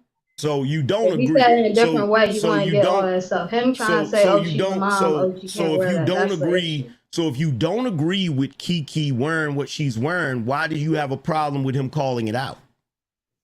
Have a problem with the way he called it out. If he would have said, "Oh, I don't know why she's dancing on Usher like that," yada yada, it would have been different. But him saying, "Oh, she's a mom," that gives the same energy as, "Oh, she should be home." Blah blah blah. Wait. Family, y'all heard this BS coming out of this heifer's mouth. Let me make it plain for the women that's listening. All men understand what I'm about to say. Right now, if any one of us as a man go pick another man and we walk up and punch him in the face, we don't get to tell him how to respond after we do it. You got so many of these women coming out about that situation talking about his tweet was disrespectful. He wouldn't have had a reason to tweet if the bitch wouldn't have did the shit. Oh, I'm saying it like it is. I am not mincing no words. That's the root cause of the damn tweet. Cause and effect. The cause of the tweet was the heifer going out the house in that disrespectful shit, and then the actions that she did on top of it. Because see, you got a lot of these little slick goalpost moving chicks out here trying to say, well, he just said it with the outfit. Really? He didn't have the balls to call out all of it. It was the outfit and the fact that you supposed to be my woman, the mother of my child, and you all up here on another nigga that you don't belong to? Bitch, fuck you. Oh, yes, I'm saying it that way. You don't put up with that from no woman, okay? Listen closely, though. That sign that I was telling you about that I keep mentioning, brothers, when y'all hear this, she said she a traditional woman. Oh, it's funny, boy. Y'all just wait. I'm going to let this continue. Wait, back up. Nope. I'm not going to let you get away with that. You're burning the candle at both ends. If you're saying, because I'm asking a very simple question. The question is, here's the question. Yes or no question. Do men who are in relationships with women have the right to tell women what they shouldn't wear? Up to a certain point, yes. Up to a certain point. Explain. it shouldn't be too over controlling, but I want to go out wearing what she wore. But if a woman's just wearing something like a dress or something, a guy shouldn't be like, oh, you can't wear a dress, or oh, you can't wear a skirt. But I want to wear something all see-through. So let me ask you this question. Why do you women always answer questions in a subjective way? Because life is subjective. That's very disingenuous. So you said up to a point. Either if you're married to a guy, either he has some say-so over the way you dress, or he doesn't. Yeah, I'm saying he has some say-so. He has some say-so. Okay, so when it's a situation where the woman is wearing something where it's questionable, who gets the final say? The woman? No, the man gets a say. No, I say who gets he the gets final a say, and if the woman respects him, she'll heed to what he's saying. What I'm saying is, who gets the final say? The woman. The woman, right? Yes. So then that means that he doesn't have control over what she wears. That's the same as asking, oh, who has the final say in how a man spends his money? He has the final say in how he spends his own money, just like a woman has the final say in what she wears, but she should take the heed and the accountability of what she's wearing. So if the man has the final say in how he spends his money, then she doesn't control how he spends his money, right? Exactly. Okay, so if she doesn't control how he spends his money, then the man doesn't control how the woman dresses, right? Yes. Okay, that's what I was asking you originally. And see, this is what I be talking about. When these type of topics come up, y'all try to stay in the gray area so that we can't pin you down to a specific thing so that we can deal with that specific thing. See, now we can ask the question, in a married situation, should the man have say-so over his wife's choice of clothing? And should the wife have say-so over the man's choice in how he spends the money that comes out of their household? Now, the simple answer to the question is yes. As a man, as your husband, yes, I have say so not only over what you choose to wear outside the house as far as how you represent our family, I also have say so over what our children choose to wear outside of our household. In other words, this is the part that a lot of these others don't like. When a man is your husband, as long as what he's talking about is not a detriment or harm to you and the family, he has complete authority. You can't have access to a man's resources without giving him the authority that rightfully comes with him doing his job as a man, because that's a protection to his entire household. See, today, a lot of these helpers think that a man, they don't even know what one is. Like I said, a lot of them think that a man is supposed to be a little do-boy, your little play friend. No, I'm your financial and social leader if I'm married to you, and I'm responsible for protecting you from danger. I got to put my life on the line. I'll be damned if I don't have the right to tell you what not to wear. Oh, yes, I do. Oh, yeah, I'm saying it like it is. See, and she talking about she traditional. No, the hell you not. See, AK Sour Guy, let me tell you something. You thought it was a parakeet? Oh, no, it wasn't a parakeet because you finna hear them noises in the background again. This something that's going to let you know, like I said before, that her ass ain't worth 2 dead flies. I ain't going to say nothing yet. Y'all going to all hear it in just a second. Everyone has their final say in their own self, is what I'm trying to say. But what I'm saying is a woman with morals and respect for herself wouldn't wear that. So then she was wrong and he was justified in what he said. He wasn't justified in how he said it, though. What do you mean how he said it? I already explained this. No, you didn't. What do you mean how he said it? He's not supposed to say something, oh, she's a mom, she shouldn't be wearing that. Okay, he could say, and oh, it's disrespectful for her to wear what's that wrong? Do you hear this, heifer? He was wrong in how he said it. See, let me tell y'all something, ladies. You don't get to dictate to a man how he's supposed to be a man. That's one of the most disgusting things I've seen that's come out of this. But I'm glad that it's coming out because we all need to know where this segment of women, notice I said this segment, not all women, where this segment of women's minds is. That means that they really don't know what a man's role is. And you think that you're supposed to be able to do whatever the fuck you want, even if a man is your husband. I'm here to tell you, that dog ain't gonna hunt over here. And brothers, if you respect yourselves, you won't play that game neither. See, the other thing too that I want you young men to understand, women that talk like this, you don't even waste your time trying to get in nothing serious with them. I'm gonna take it a step further. Don't even risk sleeping with them so that you don't get them pregnant. You ain't gonna be able to do nothing with a heifer like this. Because see, they seem to think that they supposed to have some type of override authority over the man, but you still have access to our resources and everything that comes with that. Oh no, it don't work that way, baby girl. Oh no.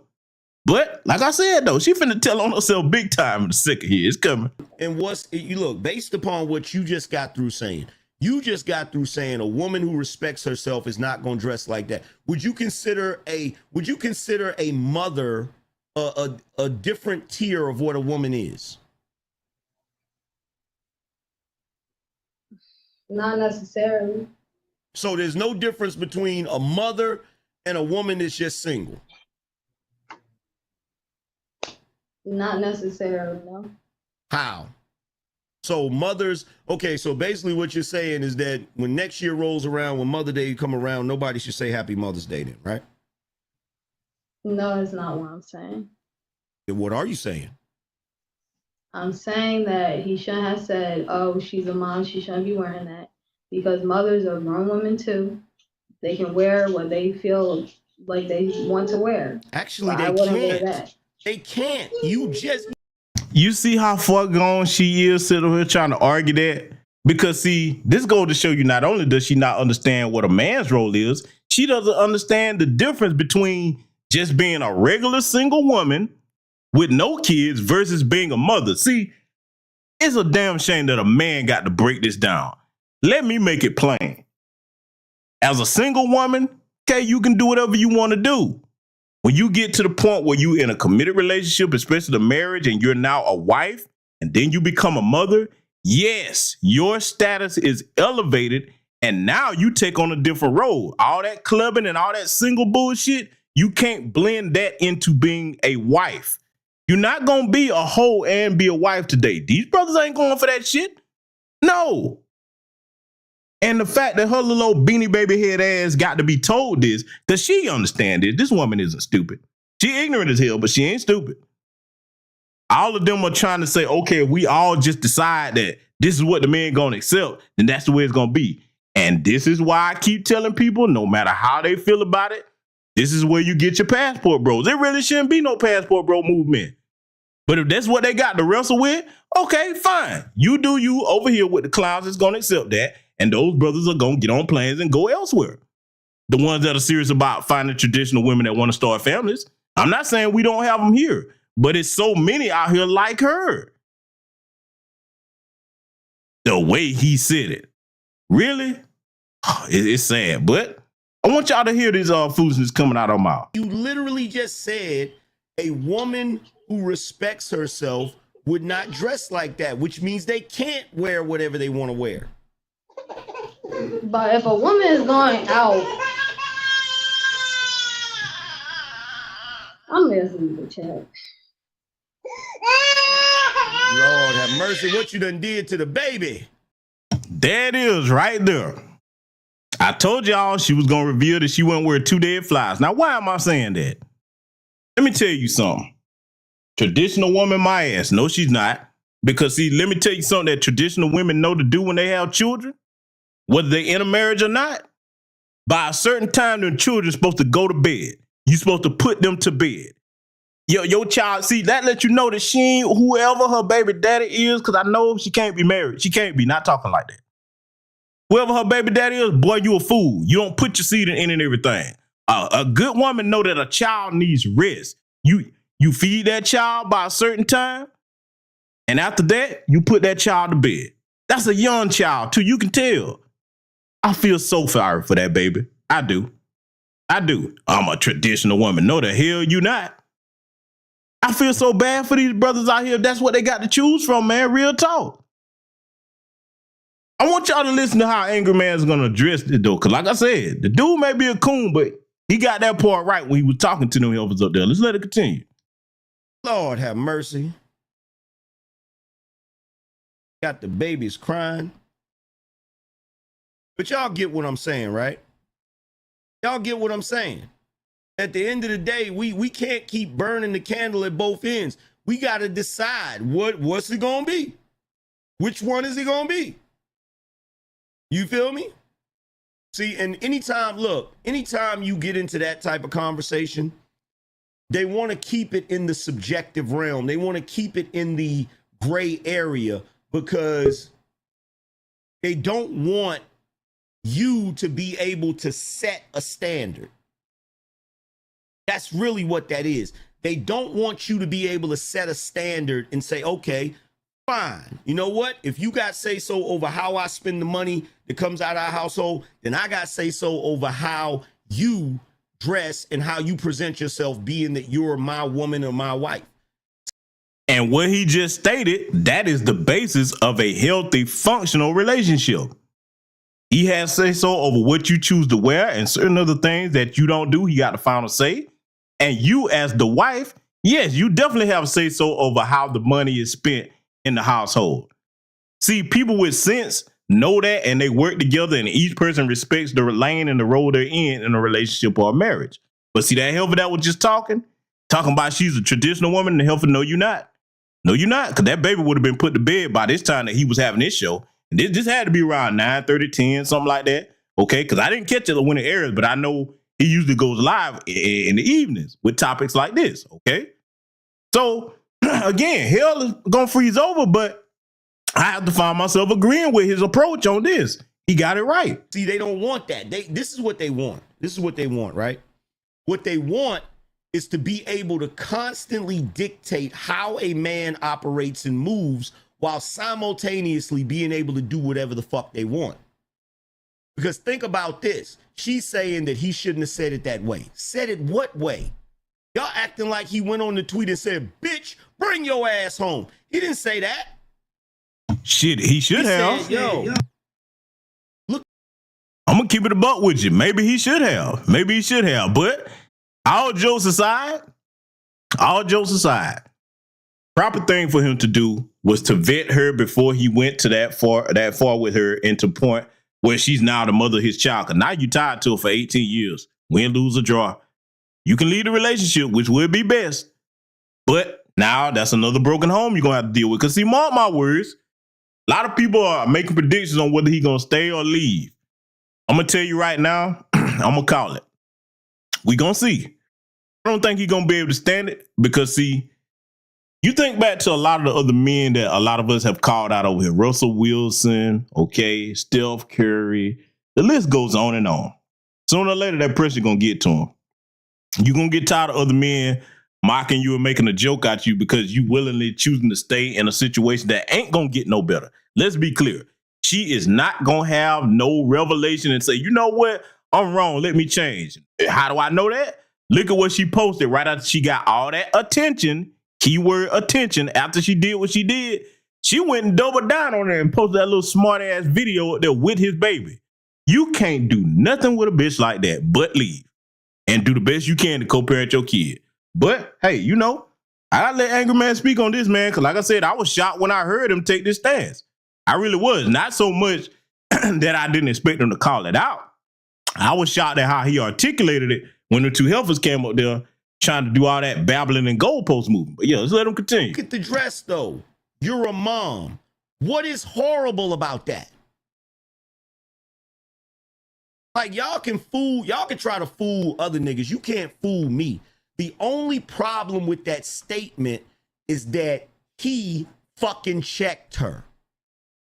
And the women of today do not want to be checked in no way, shape, or form. So it's not about how a motherfucker said it. You can say it as nicely as possible. You can say it with candy-coated sugar on top.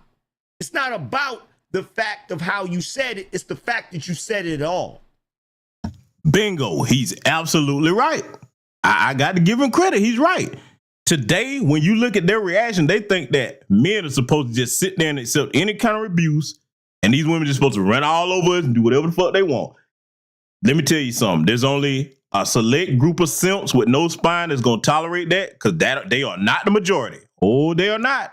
When we talking about a certain caliber of men, they are not the majority. And see, I'm going to make another point when he finished speaking on this point right here, because I ain't heard nobody really say this. And after I mentioned this, I'm going to leave this topic alone, but I'm going to put a button on this in a minute as soon as this brother finishes his statement here.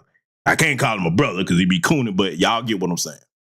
The only thing that he could have done that would have been socially acceptable today is to just suffer in silence and watch Usher, Mr. Herpaderp, rub up and down on his girl while her butt cheeks is out. That's the only acceptable thing for the society today.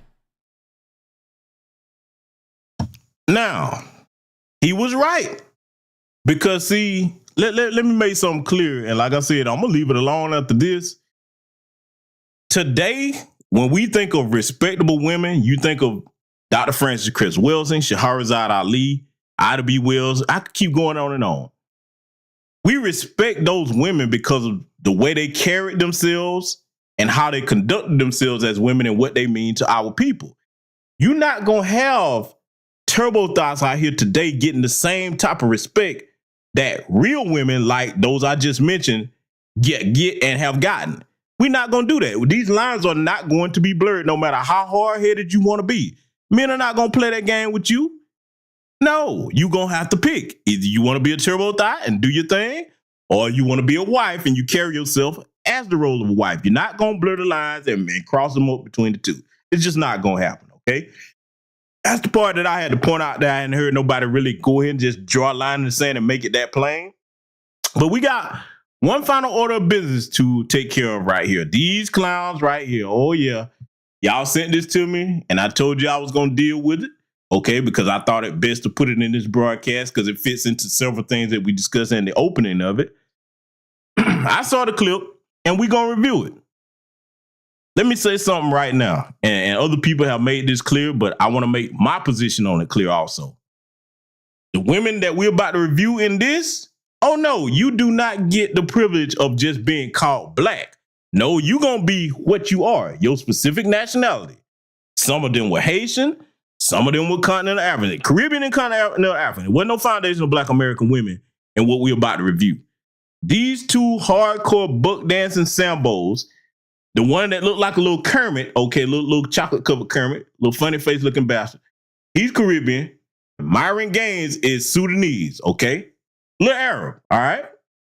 They wearing what looks like our uniform because they're melanated, but these are some of the biggest buck dancing coons ever.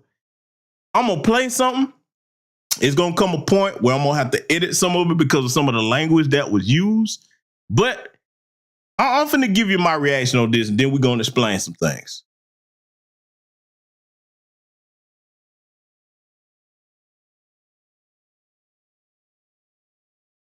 Okay, so now, before we play the actual clip, I want to point something out about this photo, okay? Let's look at it, okay? Take a good look at these women. Now, like I just said, today, we are not tolerating that whole thing with just because you melanated, we say, oh, they're just black when you do something goofy. You sitting up here, hugged up on this damn confirmed white supremacist, because that's what he is, and you hugged up with him like it's cool. You men from these cultures that they're from, because they are not of our tribe, that says a lot about how you have failed. If your women think it's cool to do this and then come back amongst you, see, they would be outcasts. Foundational black American women know not to pull this with us because your ass is going to be a pariah. Oh, you going to kick it with white supremacists? Bitch, I can't have you near me. How can I trust you if you down with this motherfucker that has confirmed his hatred for black people, even participated in things to harm black people, which is why he's been banned off so many social media platforms. But these game goofy helpers up here, and then I seen a little plan they tried to do. Oh, we didn't know he was a white supremacist. Really? When I play this clip, ain't none of y'all gonna believe that. But yeah, I just want to take time to point that out and break that down. We about to get into this clip. Unfortunately, missed out on the rally tickets to see for myself. Yeah, blacks love me because I'm honest. Blacks love me. You keep saying blacks. I love them too. Right? Blacks. I love them. Hell, we don't believe you, bro. How should you refer to y'all? How should you refer to blacks then? How should you refer to them? Fair use, by the way. Don't even try fresh and fruitcake, okay? Luke and fraud, whatever you want to call yourself. Fair use. You don't want to hear my second choice. Oh, yeah. I'm kidding. It's a joke. He's funny. You should actually do stand-up sometime. Maybe it would actually take off. Maybe. I think she's joking. Okay. No. I hope so. Do it, Nick. Do it. No, I can't. How fitting in That would be polite. Do it, Nick, so you can get banned again. We're on Rumble. You can say it. Say it. Come on, man. I want you to say it. For real. Yeah, what you got? You want me to say it? Yes. Is anyone going to hit me if I say it? No. 2 hours. Come on, Nick. What you got? All right, nigger.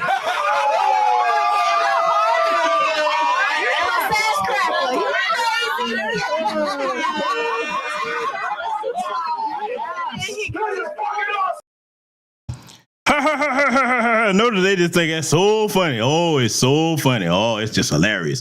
Now, I'm going to play the rest of this, but I'm going to mute the part that comes next because Myron is about to drop the F-bomb, if you know what I mean, okay? Because, yeah, this is ridiculous, family. Just look at these clowns, man. He's sitting there on the megaphone. Oh, this is awesome. Everything is so fucking funny. See, let me say something before I let the rest of this play. I want you to look at these women sitting up here from these other cultures, because I got to call these tether wenches what they are. Your dumb ass doesn't even understand that his people had a hand in ruining and devastating your homelands. He's made his contempt for you open and plain, and you sitting your dumb, goofy ass up here laughing with this damn white supremacist? Let me tell you something, man. I love black women of all different races and cultures, okay? Of all different cultures, rather. But if I see you got this mindset, I don't care how good you look. You can't be next to me. You over there kicking and playing footsie with the enemy? Oh, no, bitch, no. That is my open sworn enemy. I don't play games about white supremacists. See, a lot of dudes today, and I got to go here, a lot of dudes today, they'll give them a pass. Well, you still fine, though. I don't give a fuck how you look. When you over here sitting up here in a room kikiing with a damn white supremacist, encouraging him to say the N-word, and see, this is where they can't get away with that so-called, well, we didn't know he was a white supremacist. How you didn't? What you think that word is used for, huh? But see, in their little peanut heads, they think that when they say that word, they not talking about them. No, they talking about you too. I'm going to do you one better. What you dumb tellers don't realize is white supremacists have far less respect for you. You know why? Because you come over here and duck your head down and willingly want to be their little pets when foundational black American freedmen, we put foot to ass with these people when they get out of line, especially down here in the South. So they have far less respect for you at all. But see, you not like them black Americans. Yeah. Boy, I'm going to let the rest of this play because this is just pathetic, man. It's pathetic.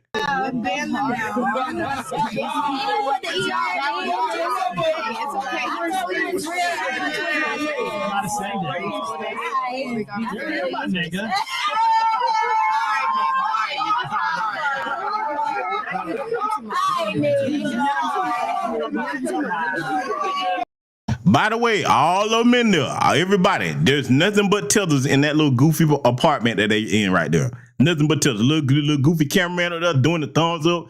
Bunch of tethers. See, this is why I talk the way I talk about the tether class of men.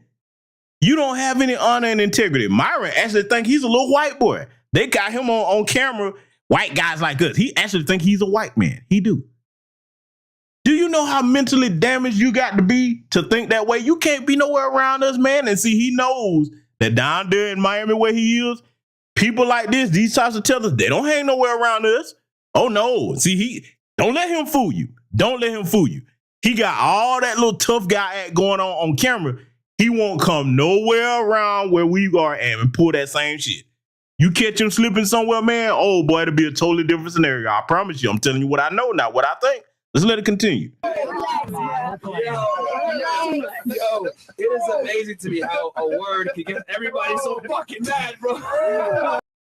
That word is connected to the death of our people. And I don't give a damn about nobody talking about, well, then we said in our rap song. I don't give a damn about that. That doesn't give other groups the right to use that word towards us. And if you're a smart foundational Black American freedman, you know that your life is in danger. And see, this little goofball here, I want you to take a good look at this shot right here while he's sitting here with all his 32 of his teeth showing, okay? His stupid ass don't understand that if he was around a group of real hardcore white supremacists like down here in the South, let me tell you something. When they had that Klan rally in Noonan, Georgia, just because you a coon, you couldn't have brought your ass amongst them.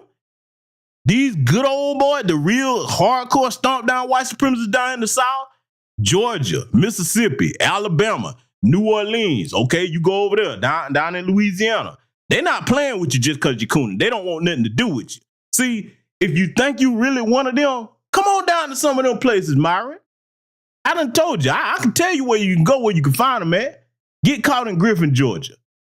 Get caught in certain parts of Athens, Georgia. Go on down there to Rebecca, Georgia, okay? I can name some. Go to Vida, Texas. Go over there. I got some places. Look, let me just forget that's down in the South.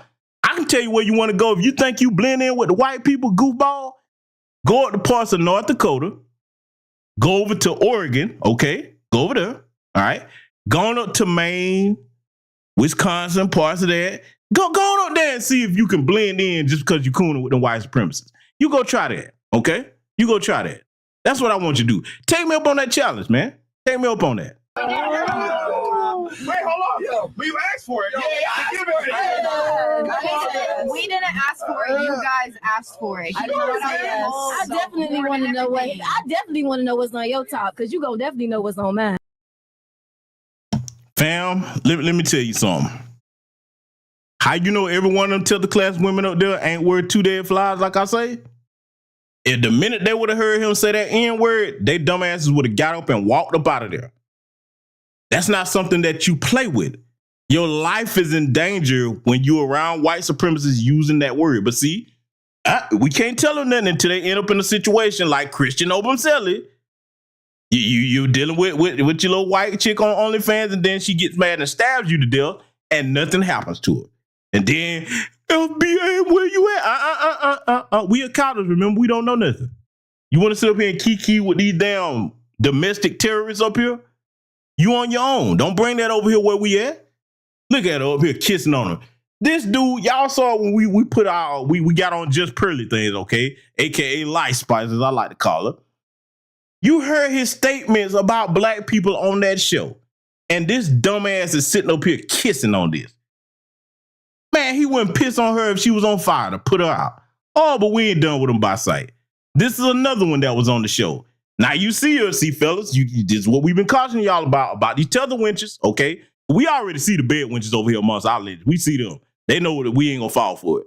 They sitting up here 1 minute with a black power fist and a damn dashiki on, but the next minute though, the next minute when they're in the presence of a white supremacist, oh man, they kiki in and cockeye with them. This is another one. This is Sauce got it. She's the Haitian one, okay? That was the same chick with her fist up. Then here she goes sitting up here, all cuddled up with the goddamn white supremacists. Man, when I tell you they ain't worth 2 dead flies, we not the same. So one of the things I wanted to take the time to do to let everybody know my stance on it, y'all pretty much knew it, but now you heard it from the shark's mouth, so to speak. You will not dump your trash tether winches onto foundational black American women. You will not do it. Your women are that off code and messed up in the head that you think that this shit is cute. You own that. Just like you own it when you do something constructive. You're not going to dump your trash on us. That's where I stand on that, family. That's a damn shame for your women to get to this point. So, family, I think we covered all our bases over here in this broadcast tonight. I know it ran a bit long, but it was necessary for me to get all the points out. Salute to everybody that contributed to the broadcast, whether you did it overtly or anonymously. I respect anybody that donates anonymously, but I hope that you all got the sense of this broadcast here tonight, okay? Usually when I do these types of broadcasts and they run a little bit long, it's because there's so much to explain and break down. So now everybody knows my position on everything. And as I close the broadcast, let me tell you something. To you brothers and you sisters out here, be glad that we're in a time where everybody's showing where they stand, okay? I can't say that enough times because it makes it easier for us to know what we need to do and to how to stay on code to counter the system of racism and white supremacy. And we're going to get this done. It's not over till we win, okay? So with that said, salute to everybody, Black first, and I will see you all in future content.